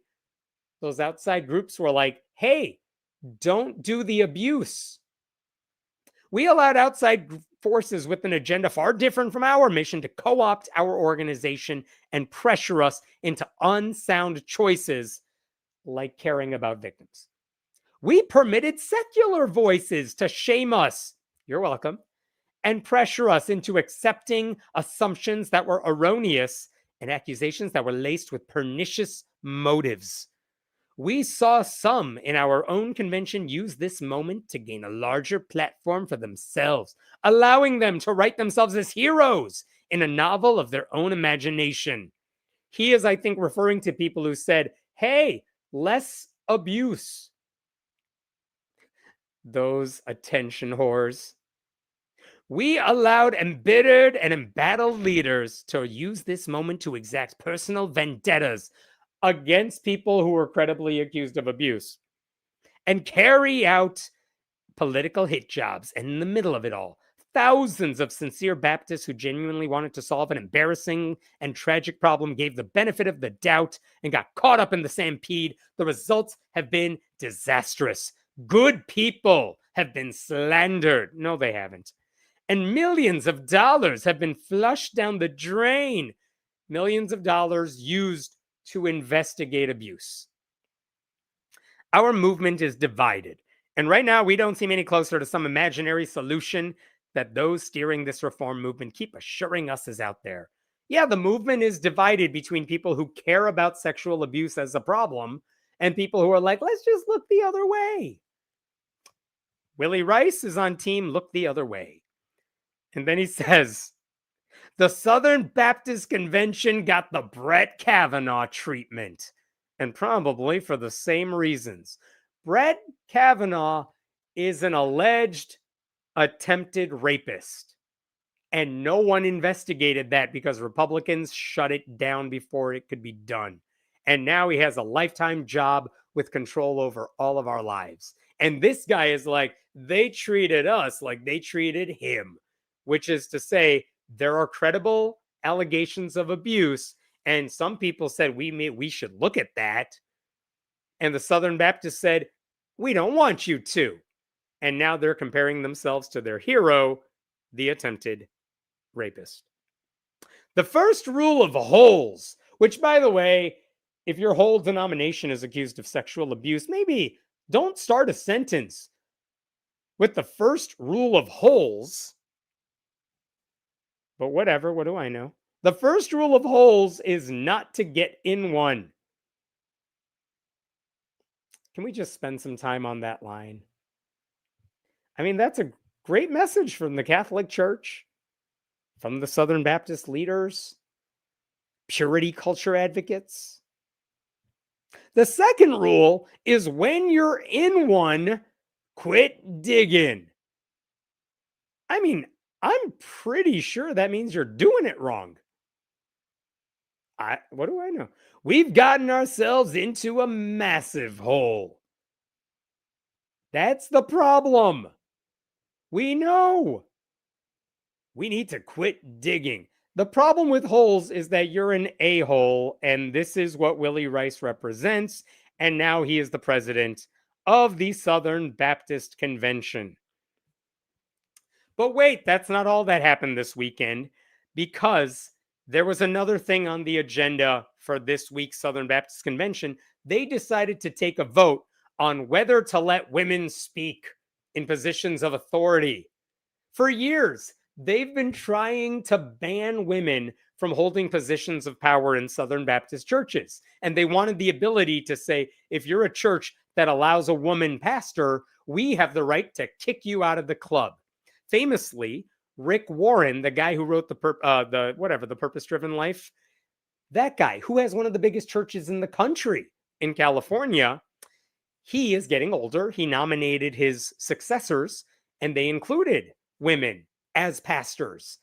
And the Southern Baptists were like, we're going to kick you out. We're going to pass this rule that says no women allowed in positions of power, and then you're gone. And Rick Warren's like, you need me way more than I need you. So I'll tell you what, we're leaving the Southern Baptists. And they did.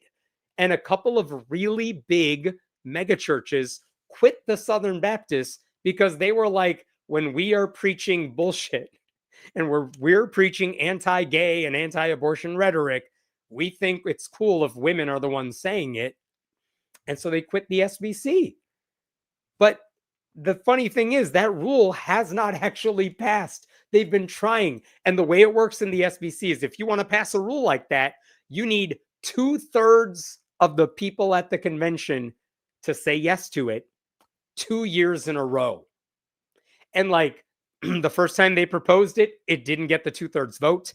Like the second time they proposed it, it did get the 2/3 vote one time, but not the second time. So it failed. So this year they were trying again. And guess what happened?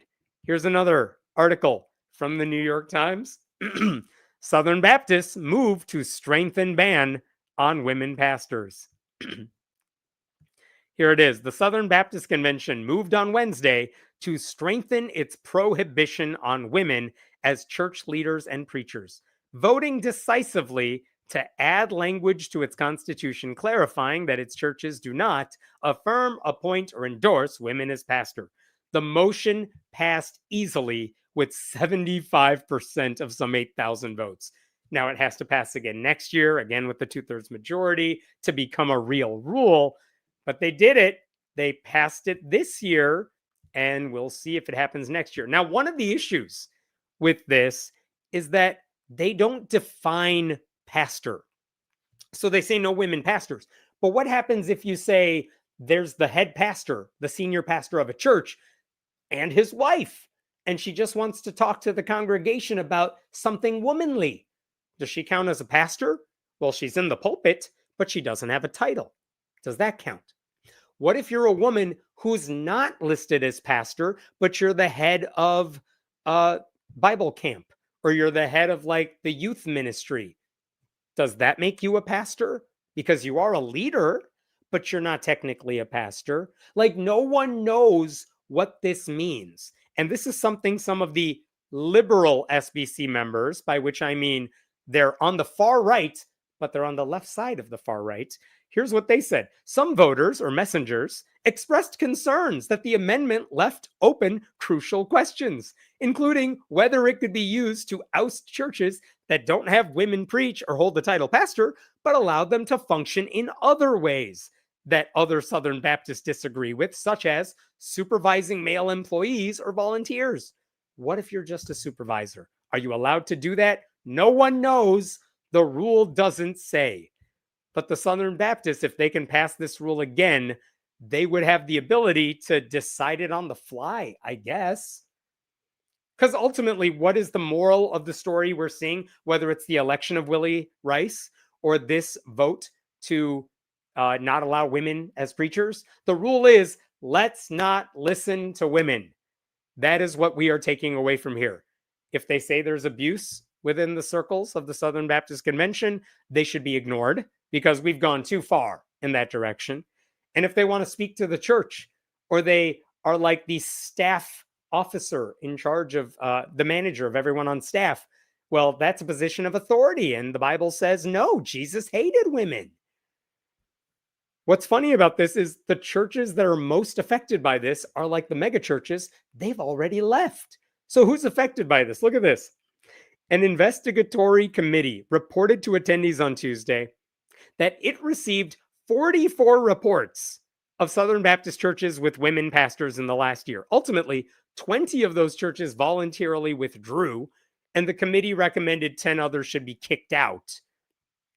We're talking about like a few dozen churches at best that would be impacted by this, but it's all anybody is talking about because this apparently is the biggest problem Southern Baptists now face. These people will go out of their way to elect Donald Trump to destroy the country, but their problem is like, can't listen to a woman. Have you heard, woman? She's annoying. So that's what they're up to. I want to remind you of one last thing here. I showed you this image a few weeks ago. It's Southern Baptist membership. And as you could see right over here, Southern Baptist membership is at a 50-year low. They have 12.3 million members, but it's down from a high of 16.3 million members a couple decades ago. So here's my question then. You appoint the anti-woman guy to be your president. You pass a rule that says women can't be pastors. How are you going to raise this number? How is any of this going to show young people, you know what church I should belong to? This one. I don't know. I don't think they're worried about drawing in people because I think they know they're on a sinking ship and this is all rearranging deck chairs on the Titanic. But I don't know how this helps with your membership, which is a bigger problem because membership and money are tied. So you can pretend this isn't the issue, but everything they're doing right now is just making the Southern Baptist Convention, the largest Protestant denomination in the United States, less welcoming to the sort of people they really need if they want to expand in the future. All right, I will stop there. Any other questions here?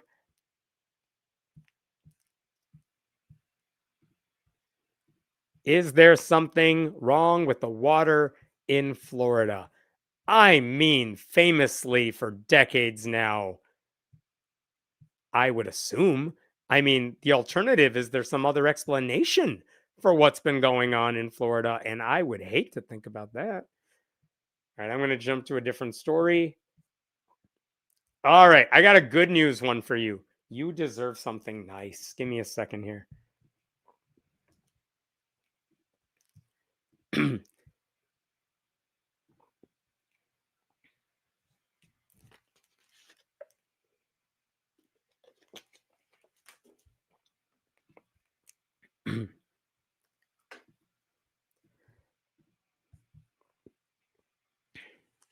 For those of you who are watching really quick, I just want to tell you what stories I got coming up here. I got one that is a good news story, and then I got two about lawsuits that I have not posted about yet, which I don't know if you have heard about, but which I think are going to be major stories in the next couple of days that I want to bring to your attention. I think you are going to want to hear all three of those stories. Okay, let me start with this one. The good news story first. You know how often I talk on this channel about officials at the highest levels of government. You know, we spend a lot of time talking about people who are state representatives, state senators, governors, things like that.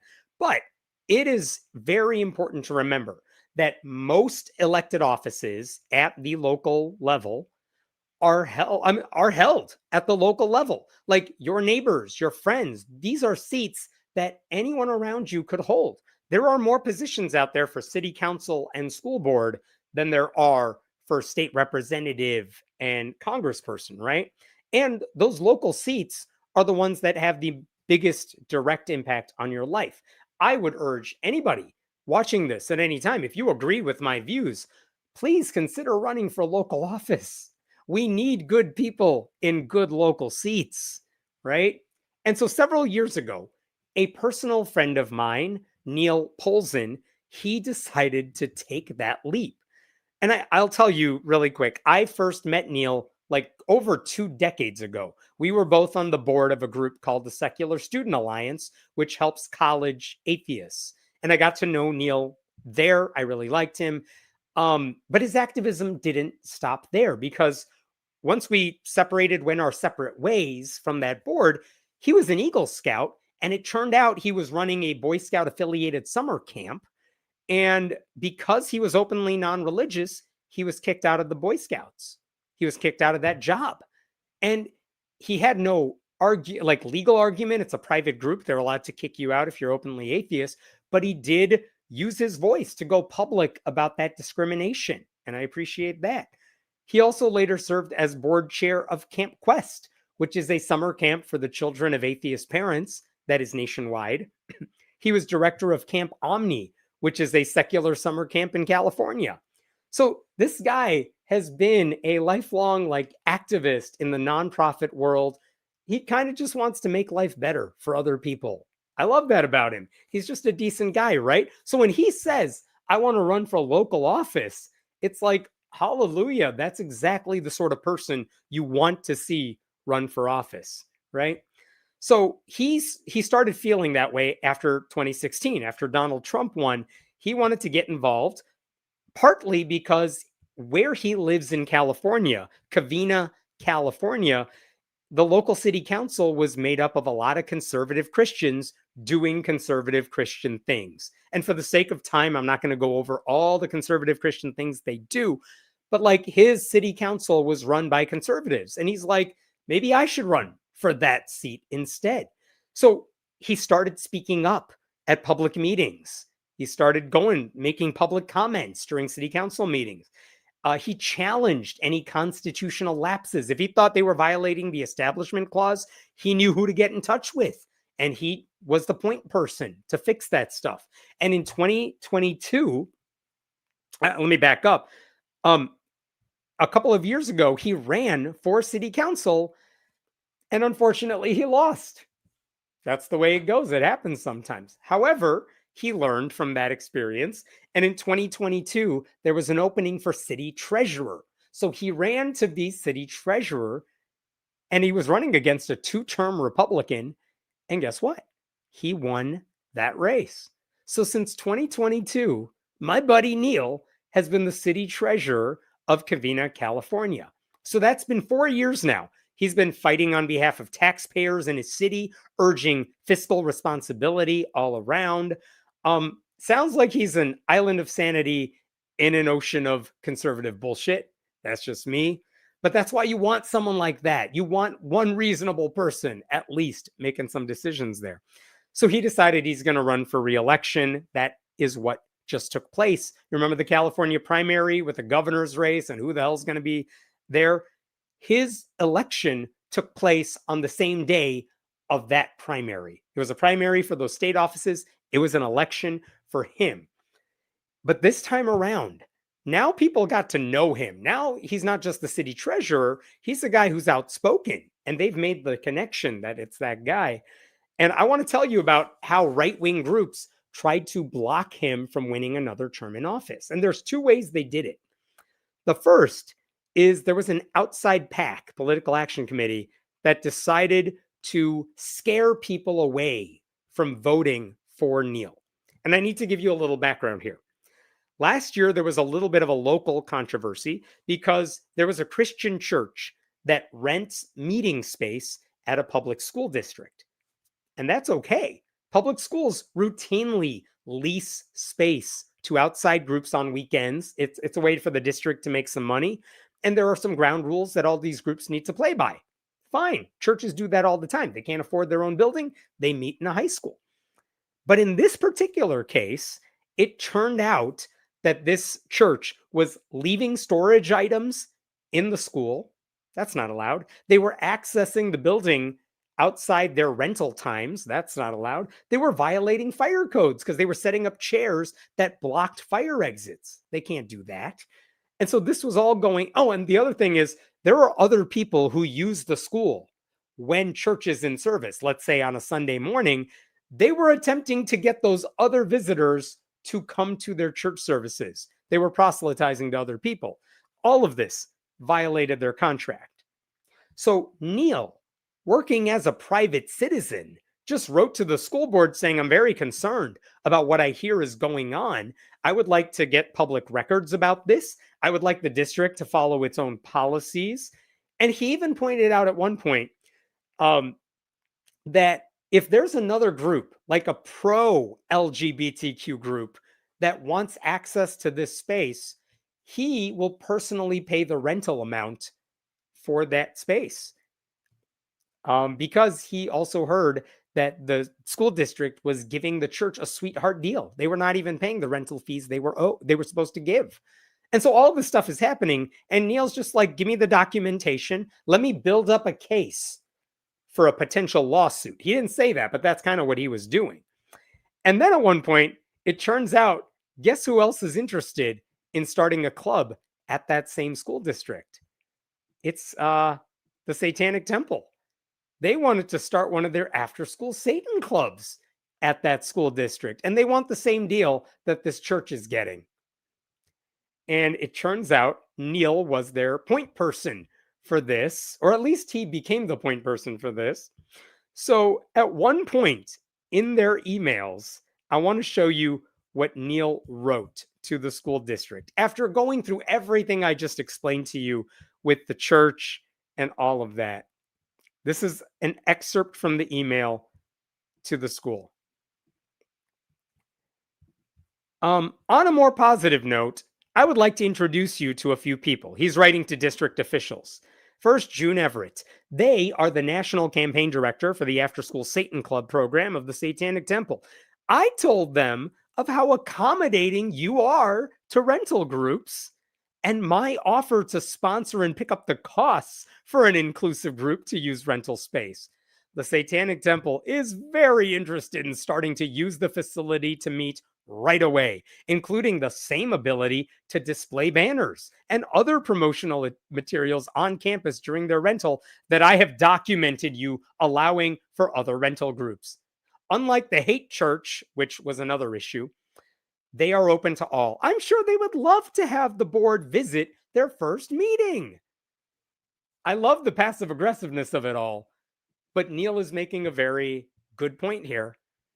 This is an outside group. They should be allowed to play by the same rules. So, hey, district, what are you going to do? Because if you say no, we all know what can happen here. Have I told you how much I enjoy Neil? Neil added one other thing in this message right here, which is at the very end. Let me see if I could highlight this. Here we go. Look at the very end. Please keep me in the loop on the best ways to make payment on the hours requested once they're booked. So he's like, I know you're going to do this. You better. So let me know. Anyway, that particular issue is now going to be irrelevant for us. I'm not following the ins and outs of that particular controversy, but you love that email, right? Perfectly generous, non-controversial thing to do. In a way, I would argue Neil is helping out the school district here. He's kind of telling them, I know what the law is. You are not currently following the law, and you could get sued by the Satanic Temple. I am trying to help you avoid that lawsuit by telling you, you better give this other group the same sweetheart deal so that no lawsuit is filed. Because he, Neil, wants to save taxpayers' money. So they should be thanking him for that.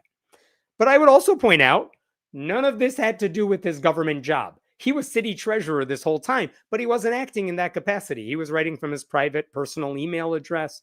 I think it's also worth pointing out the Satanic Temple does not believe in Satan. It's kind of their thing. They also do not indoctrinate students. The After School Satan Club is all about like, hey kids, do you want to enjoy art and science and do crafts? That's it. So how did this affect his election? Well, some right-wing group formed the Women Against Abuse PAC, and they sent out a mailer to voters that looked like this. Check this out. Neil Polzin demands to put Satan Club program of the Satanic Temple. That's not actually English. That's not a full sentence, but I guess I get the idea. Neil offered to pay for Satanic Club to recruit our kids at local high school. Also, not a full sentence, bad grammar, but also no. No one's trying to recruit your ugly kids. The Satanic Temple doesn't proselytize, and no one needs to recruit kids. They sign up to join Satanic Club on their own. There's also that weird picture up there of old guy with horns touching young boy with horns. Don't know what that's about. That has nothing to do with anything. That's just supposed to scare old people. And then here's the other thing, though. They show the email I just read you. And I've redacted personal information, but look at what they said here. Email from Neil to the school district. The national campaign director, the highlights are theirs, by the way, in the mailer. National campaign director for the after school Satan program of the Satanic Temple. The Satanic Temple. Neil. And all they're doing is trying to link the two groups together. They completely ignore the church-state separation side of it all. They're just saying, look, the two sides are linked. So they missed all the context. But this is the mailer they sent all across the city. How much money does it take to print out and mail these mailers across that area? They said in this thing that Neil was demanding the club open, which he wasn't doing. It said he offered to pay for Satanists to recruit our kids at local high school. That's not how high school or this group works. It's ridiculous. In fact, on Neil's website, he later posted, this is on his campaign website. He didn't advertise this, but it's there. He then posted all the emails he sent to the high school administration over many, many months, detailing the issue with the church and his FOIA requests and everything like that. And when you scroll down all the way to the bottom, that's when you see the part that they excerpted an email from. And you could see how he labeled it. Final email sent on April 19th. Email partially quoted out of context. So he published the entire exchange. He's like, I got nothing. I didn't do anything wrong here. The question is that going to stop anyone? Right? But I got to show you one other thing from this mailer. There was a backside to it. And this was disturbing. Look at what they said on the backside of this mailer. Neil Polzin, it says, Neil Polzin demonstrates disturbing and inappropriate behavior. And they're quoting someone saying, over the weekend, my 15-year-old daughter and my 16-year-old niece alerted me that an adult man they did not know or recognize requested to follow each one of them. Showing a picture, by the way. What is that picture? It's some guy with a teddy bear with a little girl. What the hell does that have to do with anything? What else here? Quote, my family, including my niece, have no connection or knowledge of Neil, which is very disturbing that an elected official would attempt to follow minors. Inappropriate. Why, on the left side there, why Neil would be interested in following teenage girls that he doesn't know he has anything in common with and surely cannot vote in the upcoming election with the tagline, tell me who your friends are, and I will tell you who you are. With random, not scary pictures, but just X's through them right there. So I was like, what the hell is that all about? And it turns out Neil also posted a section about that on his website. And it's a long story too, but let me see if I could pull that up here. Here we go. He has this other section on his website where he talks about that mailer. And I'll just show you. This is a different page than the one I was showing you. But he explained in a section called Setting the Record Straight. I'm just going to paraphrase this one.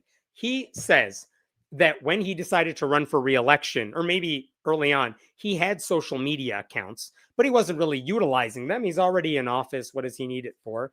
But these days, if you're an elected official, you got to be like Zoran. Right? You got to tell people what you're doing at all times. And he wanted people to vote for him. This is going to be a competitive election. So he had staffers, he had volunteers really, who were helping him set up his social media. And they were told, hey, go follow anyone who is engaged with social media accounts related to Covina politics or community groups. And so Instagram, when you do that, Instagram says, hey, do you want to follow these people? Because they're also interested in the same stuff. And some of those accounts, his volunteers, his staff were like, yeah, sure, follow, follow, follow, follow. Let's follow as many people as possible, because who cares if you follow somebody? It's kind of just going off of what Instagram suggested. And this is a quote from Neil. At no point did anyone target minors, nor was there any inappropriate intent or behavior involved. This was about Instagram follow requests, not communication, and not physically following anyone. The account has only been used for campaign purposes, and messages were limited to normal campaign activity, such as coordinating yard sign delivery.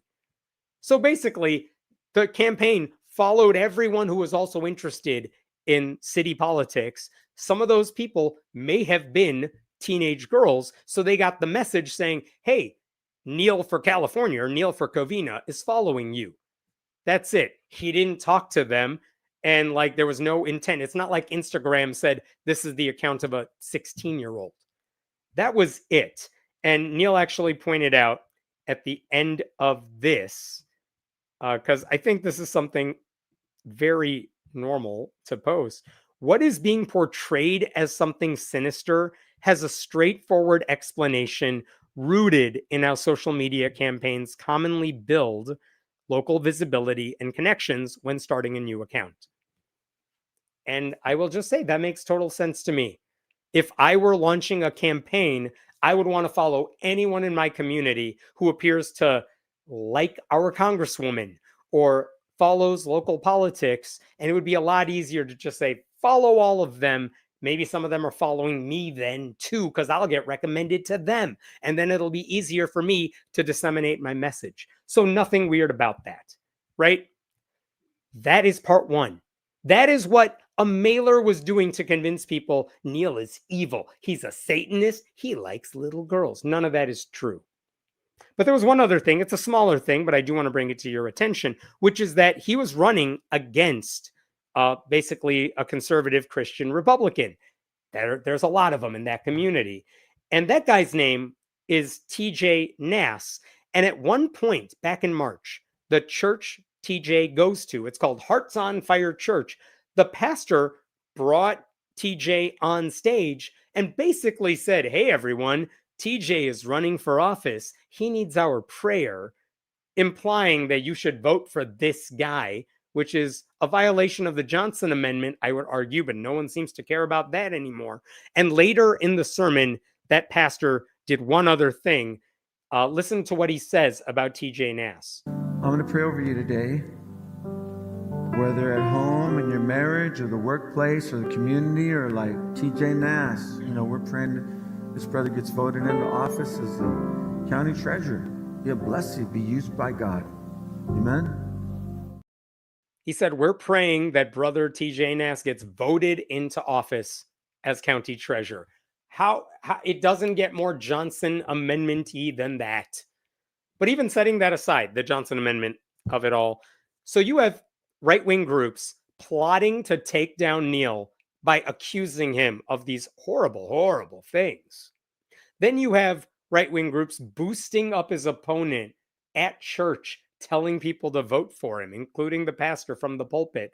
And none of this has to do with how Neil is doing at his job, which by all accounts, he's been doing really well and professionally, as he should. And here's the good news for you that I can share with you. If I could find it, I don't know where it went anymore. Here, let me pull this up for just a second. The election, like I said, was the day of the California primary. And guess how it went? Here we go. Neil, 6,162 votes. TJ Nass, 3,694. Not only did Neil win that election, he won it decisively. He won it by more votes than he got 4 years ago. And I believe he said that is more votes than anyone else in the city has gotten before. for an election like this. That's a wider margin than he got before. And so, amazing. I mean, how awesome is that to see? I got a chance to talk to him briefly yesterday, and I asked him, "So, what was it like dealing with those obstacles?" And one thing he told me is, we all talk a lot about Christian nationalism, but we always portray it as it's on a larger scale. Christian nationalism is something done by the Trump administration. It's done by Republicans in Congress or at a state level, and yet Christian nationalism is also very present at the local level. That's what you saw in those attacks and the endorsements from church. But one reason he didn't fall victim to those attacks is because, he said, he has a personal connection with his voters. This is what he told me. I was lucky that it was a people-powered campaign. And by that point, when they got the mailers and stuff, I had already knocked on thousands of doors. Having those one-on-one conversations does make it harder for someone to take a mailer like that at face value. And then he said, what is clear is that it also activated a lot of people. The mailer landed the weekend, like after those mailers got sent out. The week after that was the busiest week for yard sign requests that we had all election long. The following campaign canvases were also our biggest. I heard from a lot of people that they knew a local race was happening, but seeing something that over the top made them pay closer attention. Between the tone of the attack and the lengths the PAC went to in order to hide its funders and supporters, it became clear to many voters which side they wanted to support. So that is amazing. I honestly, I hope that's a launching point for other candidates in the future. There's so many stories of religion infiltrating that city, other cities, but none of this changes unless good people run for office who have a connection to their community. And I will say Neil tried his best this time around to not just get himself reelected, but to get other sensible people elected on the slate with him. And it wasn't successful for everyone else, even though it worked for him. But that's what you do when you're a leader. You say, I'm on the map here. They're going to probably reelect me. I'm bringing you along for the ride. And like, hopefully my affiliation, your affiliation with me can boost your campaign too. And I love that he's doing that. So awesome news. I will add one last thing, which is that after the campaign, he was left with a lot of campaign debt to deal with all of this stuff. And I'm going to leave in the comments a link in case anyone would like to donate to his campaign. You could still make a donation to help him pay off any of those campaign debts. Okay. I'm going to jump to one more story. Two more stories. I'm sorry. Give me 1 second here. And this is one I have not written about or talked about before, and I think you got to hear this.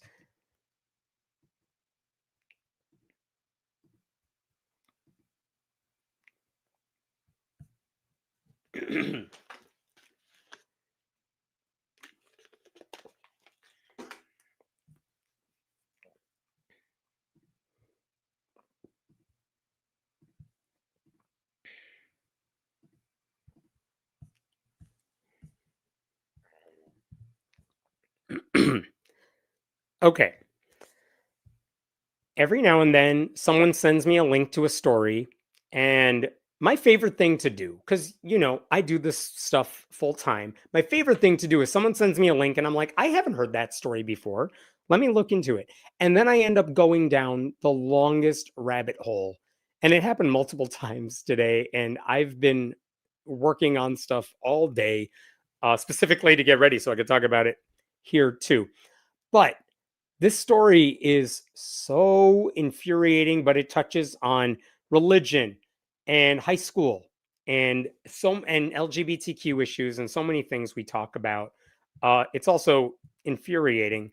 But the story here is that a right-wing legal group, Alliance Defending Freedom, they have just filed a lawsuit in the state of Washington. And their lawsuit goes after a whole bunch of people. A high school coach, a school district, the state organization that manages interscholastic athletics. superintendent of public instruction, everybody involved in public education, really. They're suing all of them. Why? Because apparently a high school student was allegedly sexually assaulted during a competitive wrestling match. And according to the lawsuit, this girl and her mother, they complained about it. No one did anything about it. And that's why this group is now suing everyone in the state. You're ignoring the assault. How dare you? Can you guess who's involved in this lawsuit since it involves wrestling? I'm going to tell you the story. I'm even going to show you some video. The girl in question, because she's named repeatedly by ADF, her name is Callie Keeler. She's a sophomore in high school this past year, and she's a wrestler. Now, if you're a sophomore in high school, the odds are you're probably not the best wrestler. You're still learning. There's nothing wrong with that. But she had her first match in early December of last year. And at one point in that match, maybe the last match of the day for her, she had to compete against somebody. And the way it worked is that if she won that particular match, she would have taken third place in her bracket. If she lost that particular match, she would take fourth place. That's it. Those were the stakes for her for this particular match. And she competed against somebody. And there is video that ADF points to of what happened. And I'm not going to play the whole thing for you. It goes for a few minutes, but I'm going to play for you one little bit of it. So check this out, then we'll talk about it. This is video from Callie's mother, who was in the stands watching her daughter compete. And I need to tell you, Callie is the girl in the blue. Get up, Callie! Get to your base! Get to your base! Get to your base! I don't know what she said to you, why her face looks like that. Okay. That was the entire relevant section of the fight. Did you see it? Did you? Did you hear what was said? I swear, watched that thing over and over, did not see anything weird. The mother said something that was important in there too. And then I had to replay that a bunch of times because I didn't really hear that either. But here's why everyone on the right is mad. Apparently, in the video I just showed you, the opponent sexually harassed her during that fight. Now, you would think that would be pretty visible in the recording, but I shared that clip with multiple people who know wrestling, who were high school wrestlers, collegiate wrestlers, parents of wrestlers, coaches of wrestlers. One person I talked to is a coach on a high school team in the state of Washington, which is exactly what Callie is. I showed them the long form version of that video, and every single one of them today said to me, what's the big deal? Nothing happened in there that is weird. Let me tell you what they said to me. One actually cited the move that the opponent was trying to do. They called it a ball and chain tilt, but they said, yeah, it's perfectly legal in these kinds of matches. Another wrestler told me, I don't see any sexual assault whatsoever. Every move being executed, I was taught as well. Someone else said, there's a leg lift on a turn that was high on the thigh, but it was pretty clearly just an exhausted wrestler with poor technique. And I want to quote one other person. This is a female wrestling coach and a former competitor herself. She said there's actually a term in wrestling, kind of a jokey term. If you're wrestling and a finger ends up somewhere it should not be, and it does happen on accident, she said, especially when you're attempting to lift the opponent's leg from around the thigh to step through and turn them, which is a very common technique.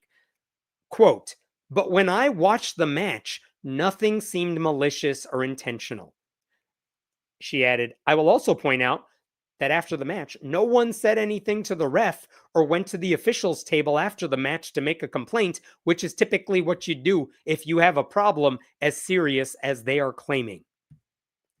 So that's what's interesting to me. Everyone I talked to today, because I will tell you, I was not, can you believe it? I was not a high school wrestler, and I don't know much about the sport of wrestling. So I tried to reach out to people who absolutely know wrestling, and I told them what to look for. And they watched what you just watched, the longer version of it, and they said that is not what's happening in the video.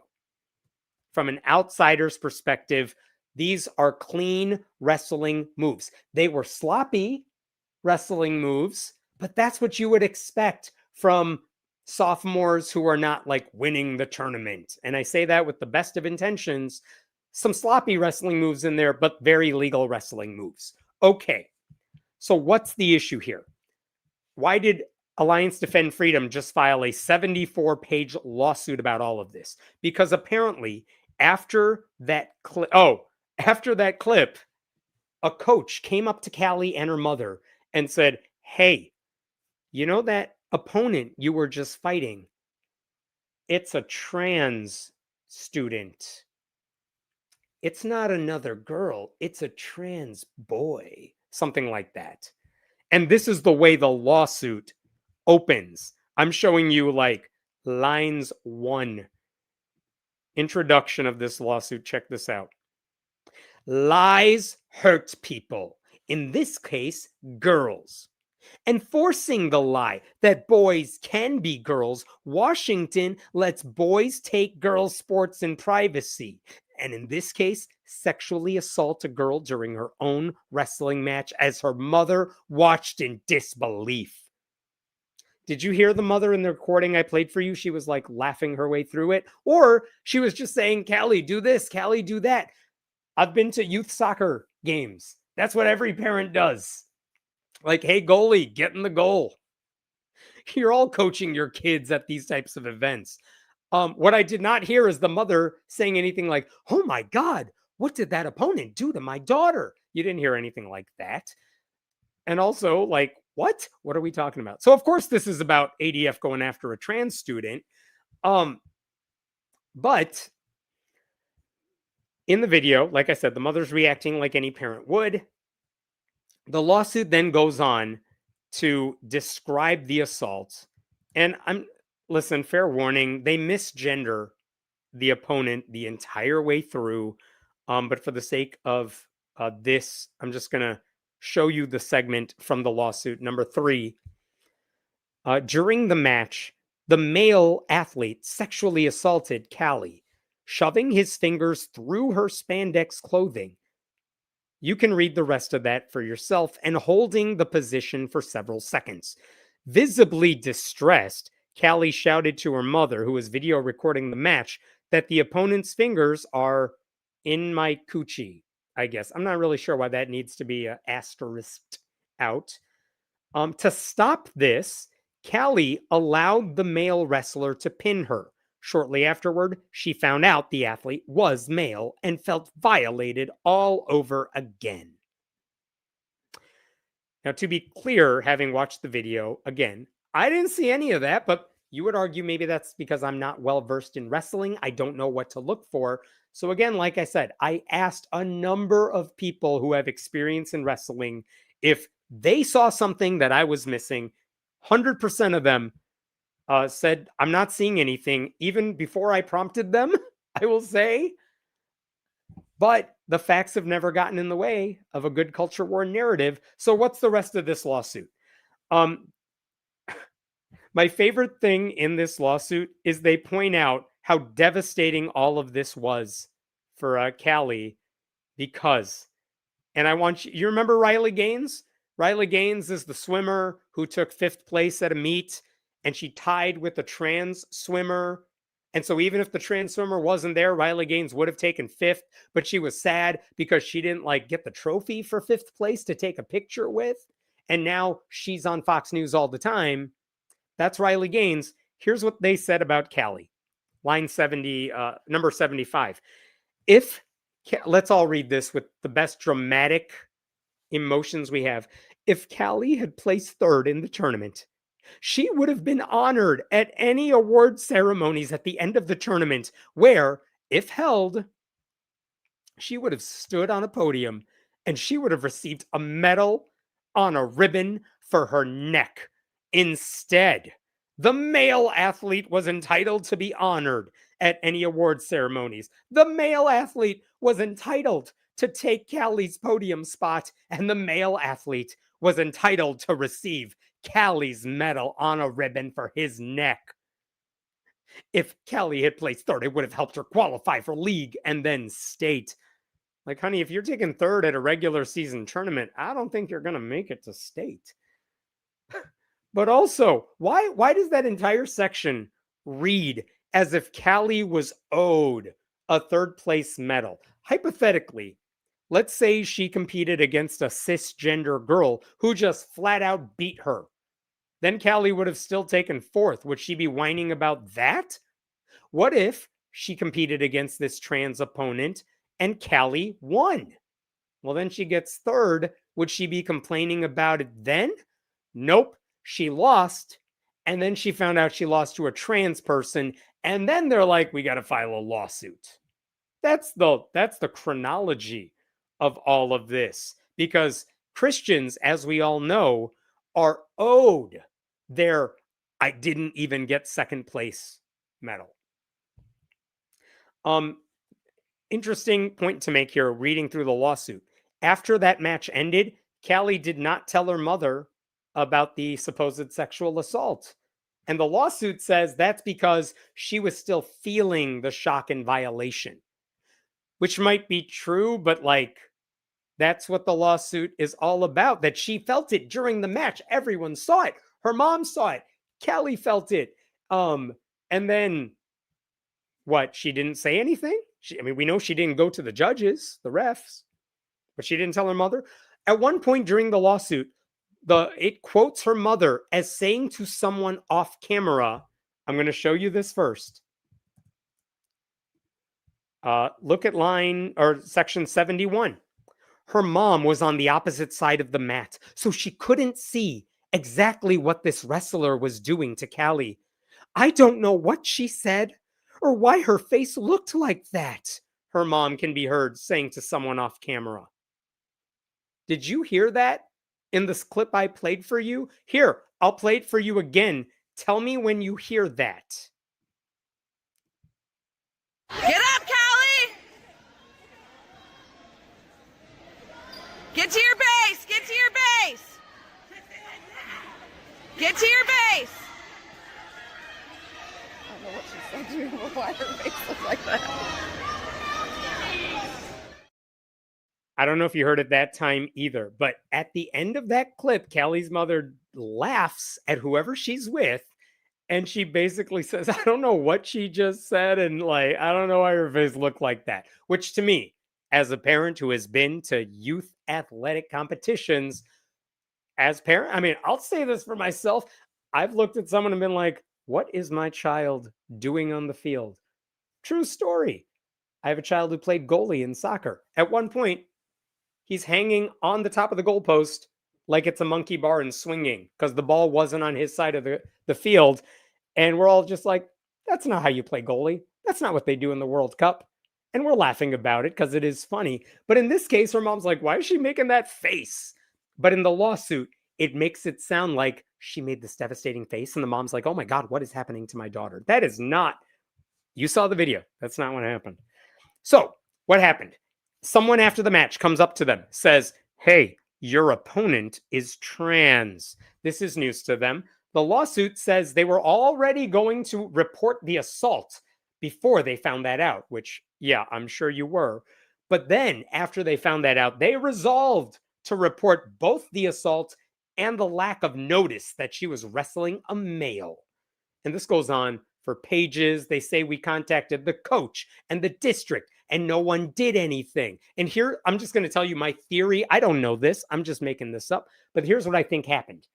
They made their complaints. They said, we even have this on video. We have it from multiple angles, I think they probably had. And I think the coach looked at this video and said, that's regular wrestling. Nothing. If you might want to say someone touched you inappropriately, but from the video, that is not what I am seeing. And then they share it with district administrators who probably shared it with their lawyers. And the lawyers are like, there's nothing happening here. And they shared it with the police and law enforcement's like, you want us to like file criminal sanctions against the opponent for that? We cannot win this in court. So I'm pretty sure they showed this video to everybody, and everybody looked at it and they're like, nothing happened here. What's this crazy family talking about? So after apparently a couple months of going to school officials, getting no response, they decided, according to the lawsuit, if I could share this, where did this go?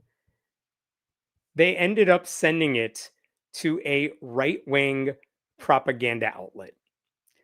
And it's run by what they called local journalist named Brandy Cruz. And here is that part of the lawsuit. They shared it with the right-wing propaganda outlet, one of those hosts who also rails against trans people and thinks trans people do all the bad things. On February 9th, 2026, Miss Cruz published an article and video interview sharing Callie's story. The video went viral and became a national news story, prompting the U.S. Department of Education to announce through its secretary, the wrestling lady, its intent to investigate. And they're not kidding about that. Linda McMahon and the U.S. Department of Education did do this on February 13th. U.S. Department of Education investigates Washington State School District over alleged sexual assault of female wrestler by male competitor. Even our government's misgendering people. But think about what just happened here. They shared this with the school district, who does nothing because nothing happened. They share it with law enforcement, who does nothing because nothing happened. They share it to a right-wing propaganda outlet who's like, I got free content? Awesome. And so they publish this. And of course, the Trump administration's like anything to distract from the Epstein files. So they talk about this. No one cares about evidence. No one cares about proof. But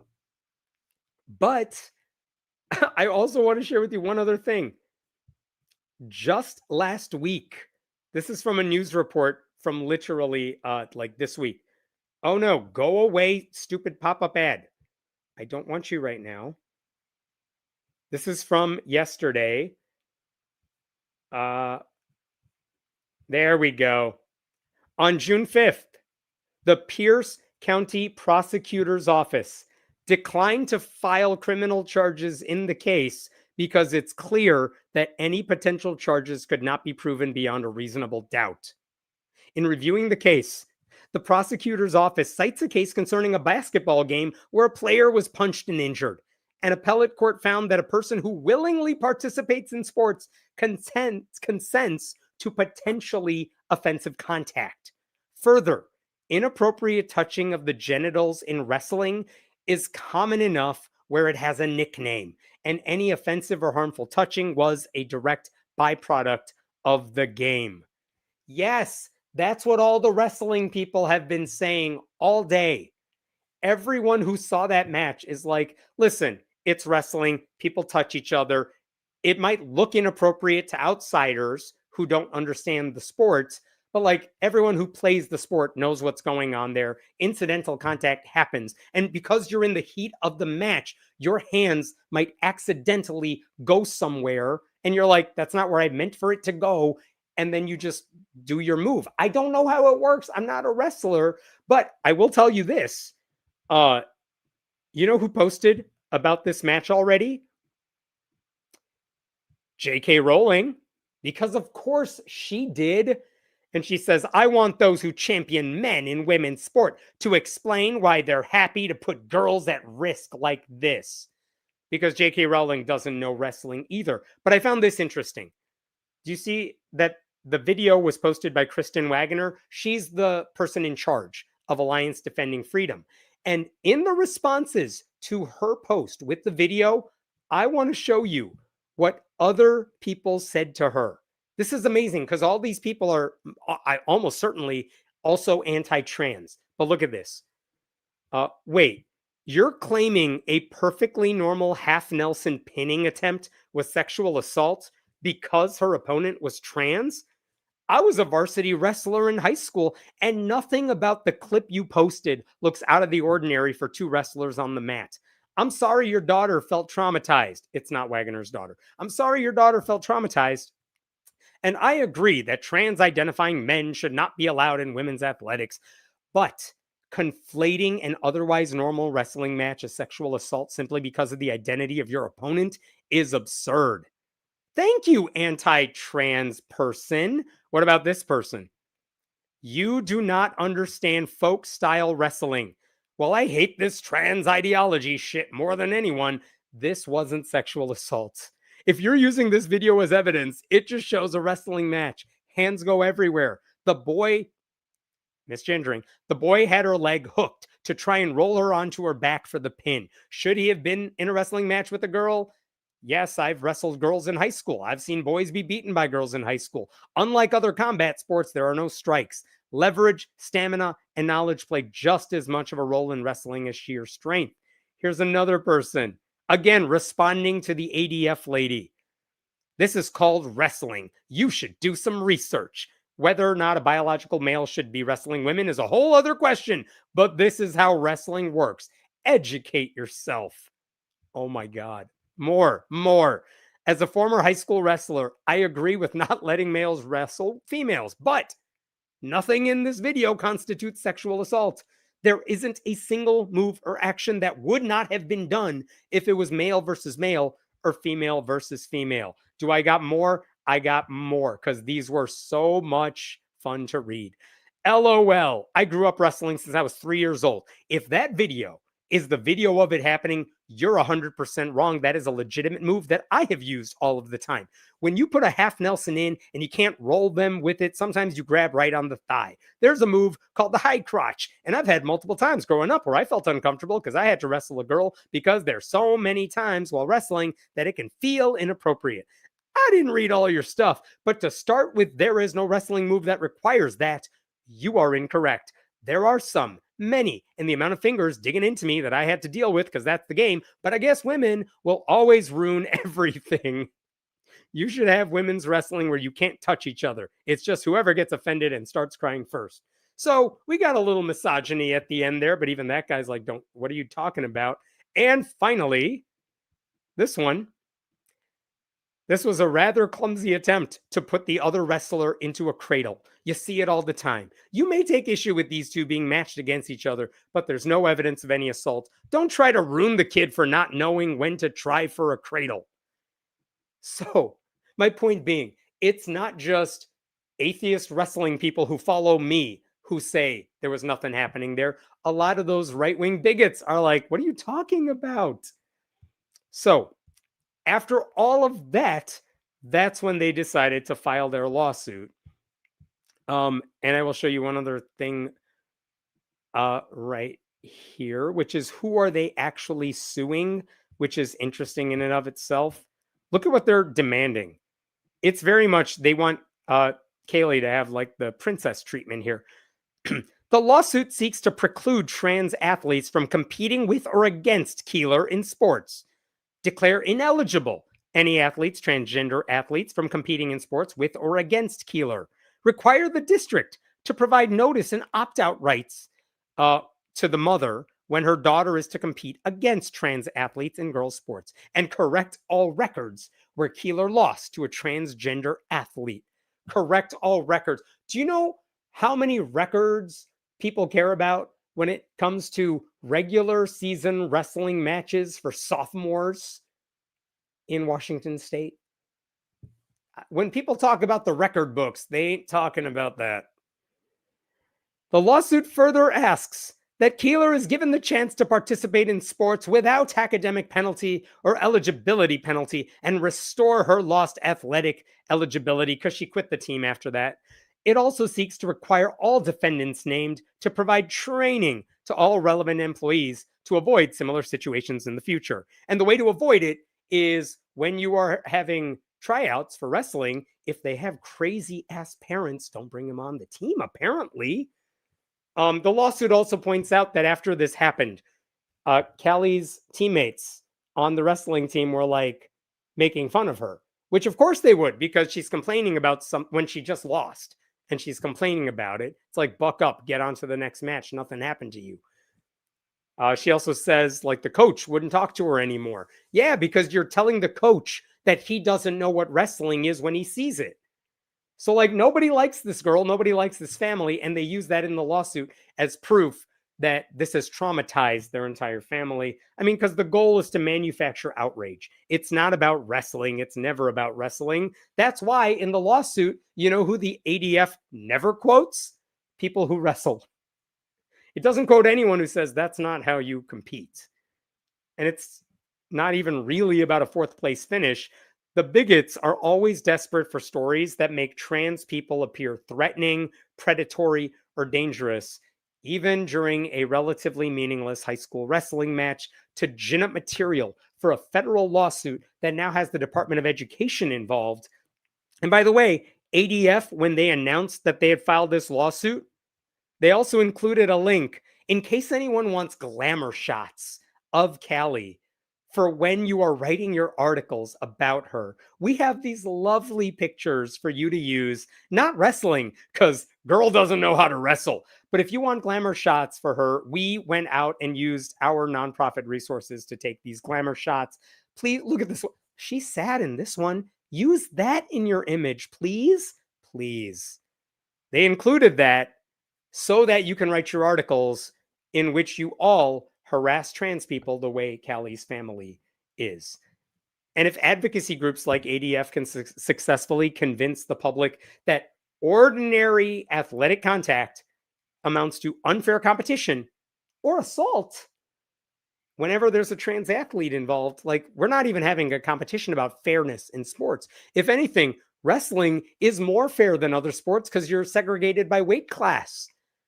Like, I don't know. They don't want that. Like, this is all about dehumanization, pure and simple. And that's why I think it's important to read these lawsuits and actually look at what they're saying, because you can't trust what ADF puts out. They're always spinning it, and they always have a right-wing propaganda machine that is going to amplify their narrative and not talk about what actually happened. So I'll have more on that soon. Just glancing to see any other comments here. Those transphobes demonstrating broken clock mentality. I don't even remember what. Oh, the ones who on Twitter were commenting on Kristen Wagner's tweet. Yeah, they're kind of right. I appreciate this donation too. Thank you so much. I got one last story for you. I know I've been going forever. I'm trying to make up for lost time. If you missed it, I'm going to be gone next week. So I might do a makeup live stream on Sunday of the following week. But I got one more for you. Give me 1 second. I'll do that, and then we'll be done here.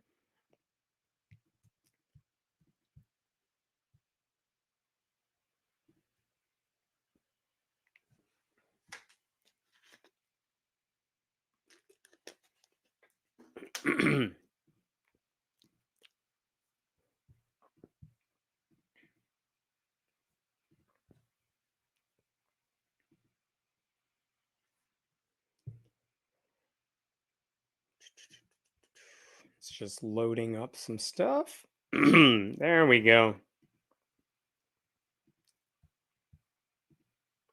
All right. You would think that if you live in a blue state, an overwhelmingly blue state, one thing you don't have to worry about right now is abortion access. I live in Illinois, supermajority Democratic, awesome governor. I honestly didn't think abortion was a main issue in our state. It's an issue in everywhere else, but not here. I was wrong about that. And there's a new lawsuit that is a perfect example of how abortion can be weaponized, even in blue states like mine. And it involves this woman right here. I don't know how to pronounce her name, but I think it's Harmony Perrone. I'm going to call her Harmony. She's 28. And what happened is she recently got pregnant. It's not the first time she's been pregnant. She has a couple of kids already, I believe.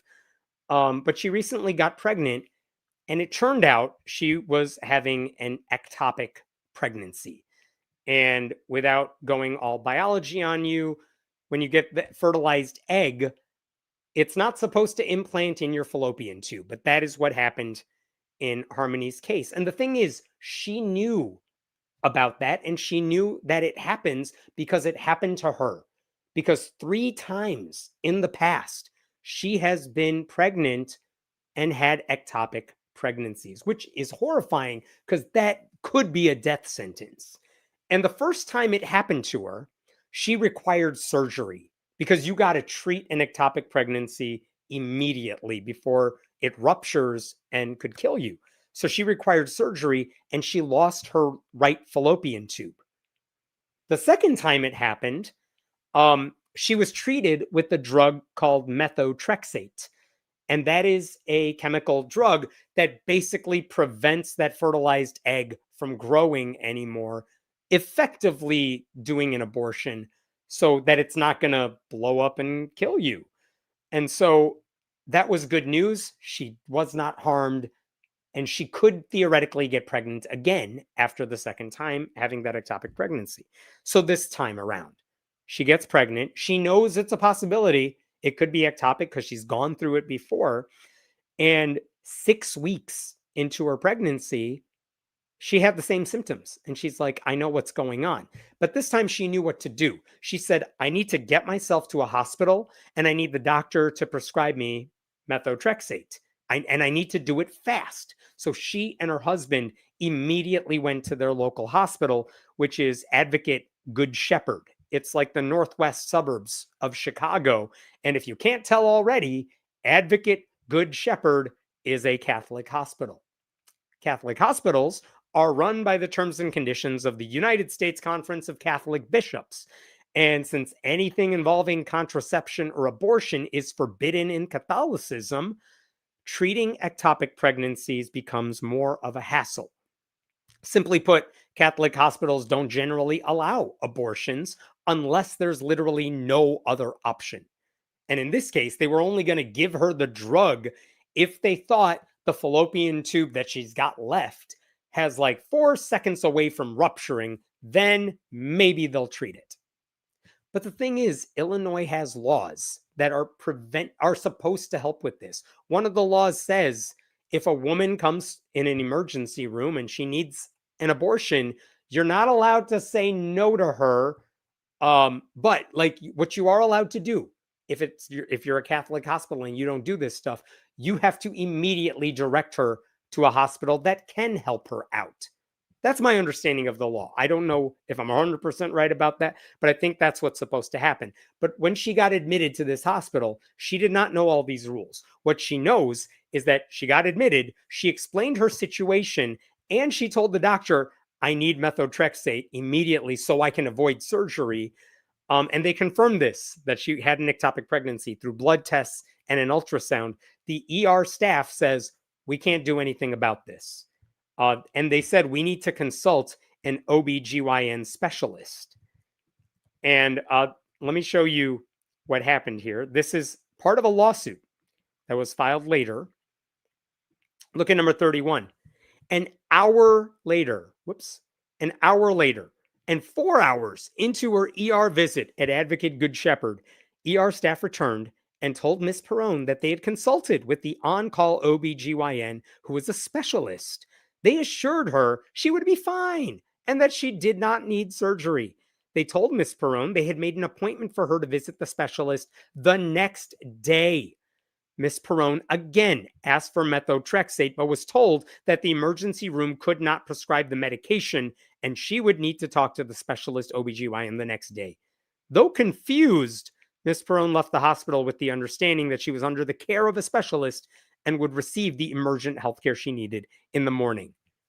If there is an ectopic pregnancy, that baby is not going to be born, it will never live, and it needs to be treated immediately. The idea that this hospital told her, go home, sleep it off, you'll see a doctor in the morning, is wildly inappropriate. And I can say that because I'm brown and that makes me unofficially a doctor. So she did go to that specialist the next day. That specialist's name, as you could see from this page, number 32, is Dr. Dimphna Cole. She went to visit Dr. Dimphna Cole the next day. One of the things she saw on the walls of the waiting room were ads for Botox, which I don't know if you're getting real surgery, getting the fake plastic surgery of sorts, like the superficial one, that's not really what you want to see. Doesn't give you confidence there, but okay, whatever. So this doctor takes more tests, gets another explanation of Harmony's medical history, and the doctor says to her, nope, I'm still not prescribing methotrexate. And at that point, they have snippets of what the doctor said to her and her husband. And oh my God, this is infuriating. Check this out. Number 36. Both Miss Perrone and her husband recall Dr. Cole making the following statements in sum and substance during their conversation. We have to weigh the pros and cons of the life of the baby and the life of the mother. There is a 1% chance that there is a baby in there. I cannot in good faith intervene at this time. I will only intervene if your tube is rupturing. You're not going to bully me into giving you methotrexate. We do not do abortions here. You'll have to go somewhere else. And I know it doesn't mention religion anywhere in there, but those are religious talking points for how to handle any kind of abortion care.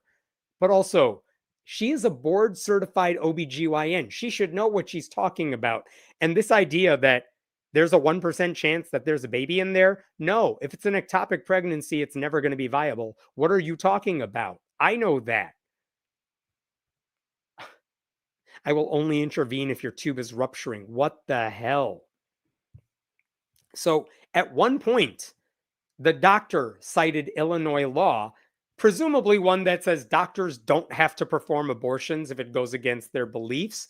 But even that law that she was presumably citing does require doctors to transfer them to a doctor who will help the patient, since this lady doesn't want to do it.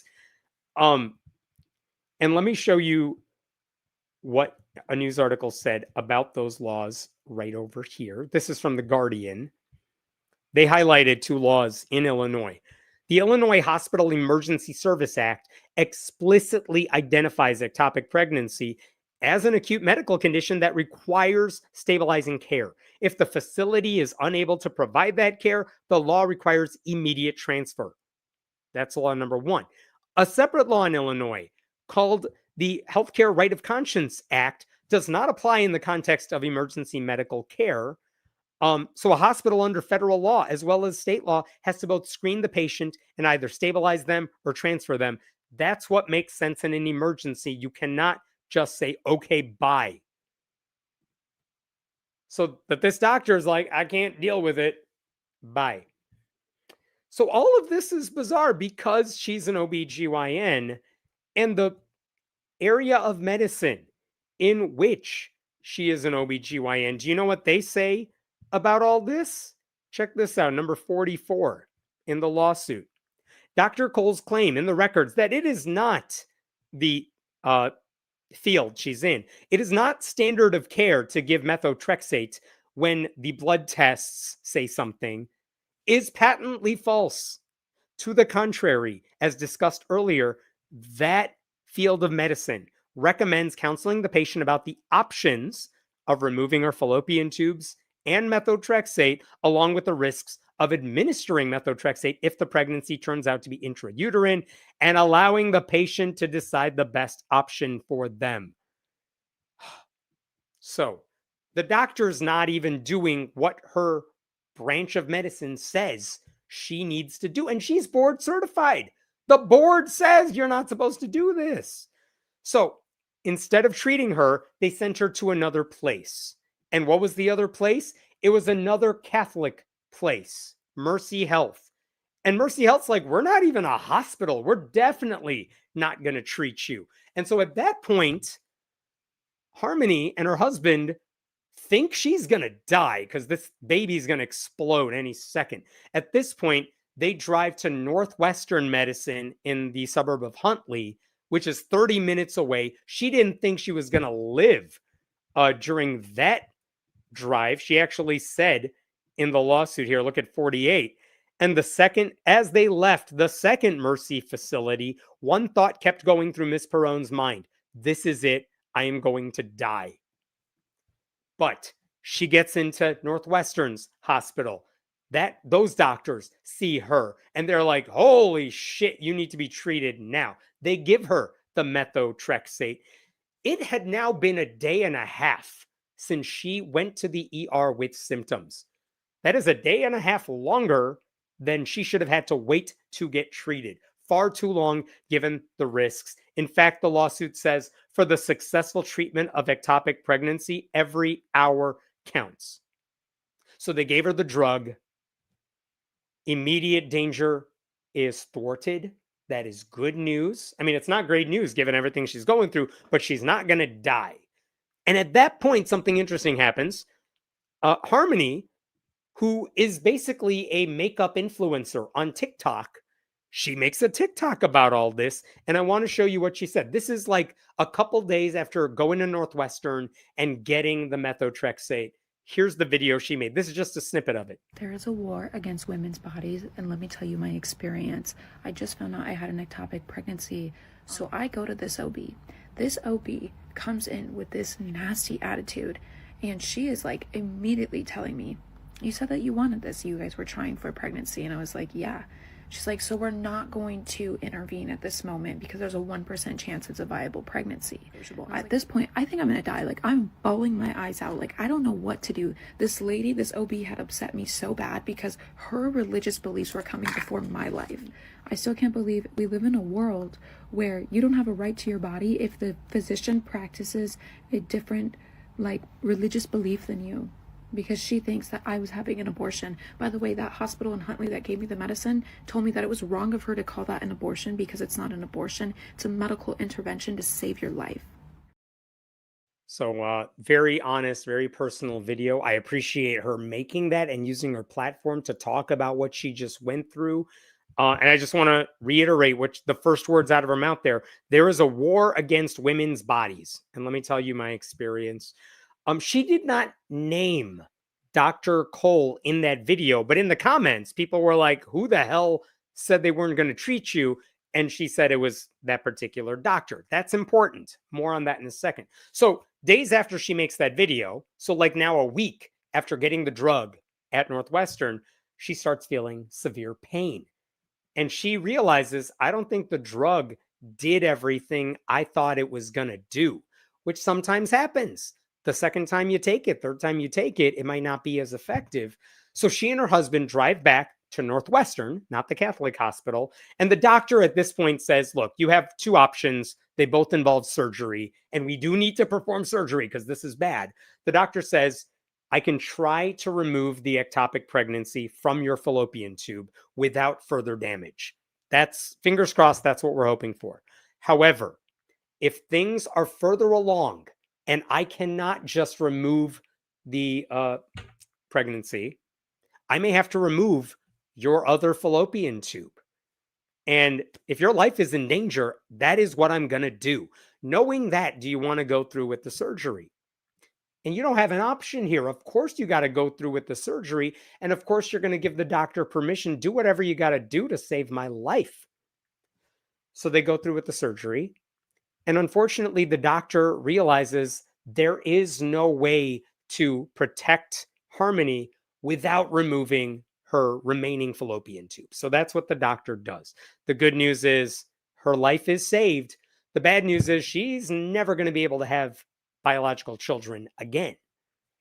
And that is devastating. That's devastating for anyone who wants to be pregnant, but at least she was alive. And the thing that bothered her after all of this is how it could have been avoided if the first hospital had just treated her properly, which they didn't. So she posted another video, and this time she named some names. On October 9th, 2025, I was denied an abortion, and because of that denial of abortion, I am no longer fertile, or I cannot have kids naturally anymore. I will need the intervention of IVF in order to conceive because I no longer have a left or right tube. So I go to the doctor's office on Friday, October 10th, and she tells me that there's a 1% chance that I have a viable pregnancy, and she cannot intervene because she cannot in good faith do that, and she does not perform abortions. So I leave her office hysterical. I'm worried. I'm terrified because I know this is ectopic, and I argued this with her. She tries to convince me that it's against the law for her to intervene at this point in time. So had Dr. Call intervened on October 9th when I showed up to the hospital, most likely I would still have my tube. And if she wouldn't have dicked me around on Friday, October 10th, maybe I would still have my tube. Maybe she could have given me methotrexate or even intervened surgically to save my tube. But because she could not in good faith practice that, I had to go 40 minutes away from the hospital that I was currently at and wait hours and hours, which with ectopic pregnancies, every single hour counts. Yeah. Let me show you.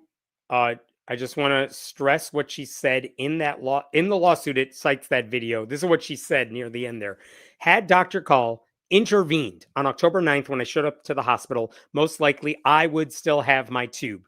And if she wouldn't have dicked me around on Friday, October 10th, maybe I would still have my tube. Maybe she could have given me methotrexate or even intervened surgically to save my tube. But because she could not, in good faith, practice that, had to go 40 minutes away from the hospital I was currently at and wait hours and hours, with which ectopic pregnancy, every single hour counts. And guess what happened after all of that? You would think, okay, at least the story is over. It's horrifying, but it's over. No, because Dr. Call finds out that she has been talking about her on TikTok. And get this, this is from The Guardian.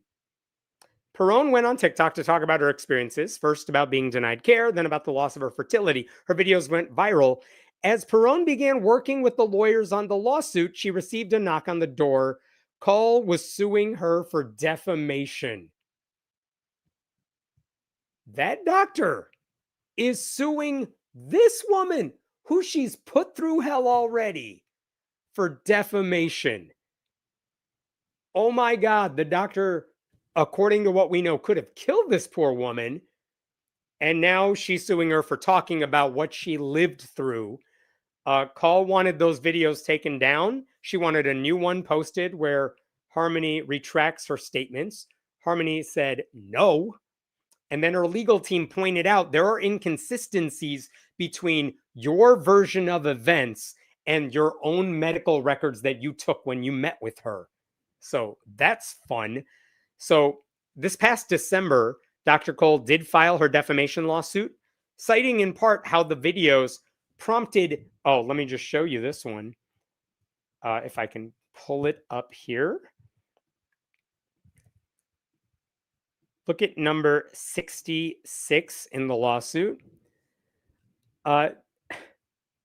In her complaint, Dr. Cole alleges that the statements attributed to her in Ms. Perone's videos are patently false, including the assertions that Dr. Cole refused care due to her religious beliefs, claimed Illinois law prohibited intervention or abortion in her circumstances, that she would only intervene upon tube rupture, and directed her away from care based on insurance network status. Dr. Cole further alleges that Ms. Perone's videos prompted negative commentary, a cascade of adverse online Google reviews, and resulted in numerous existing patients contacting Dr. Cole and her staff expressing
Still here.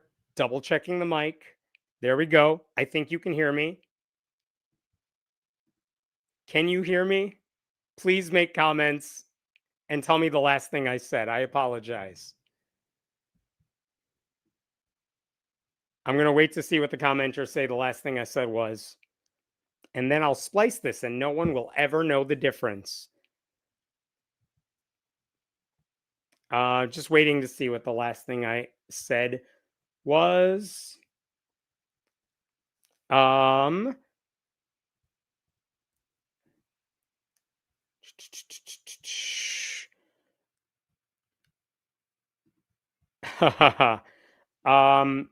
right, so I'll just skip ahead and say, Cole, Dr. Cole filed that lawsuit. Melody's team has tried to have it dismissed in court, but that hasn't gone anywhere yet. No ruling has been made.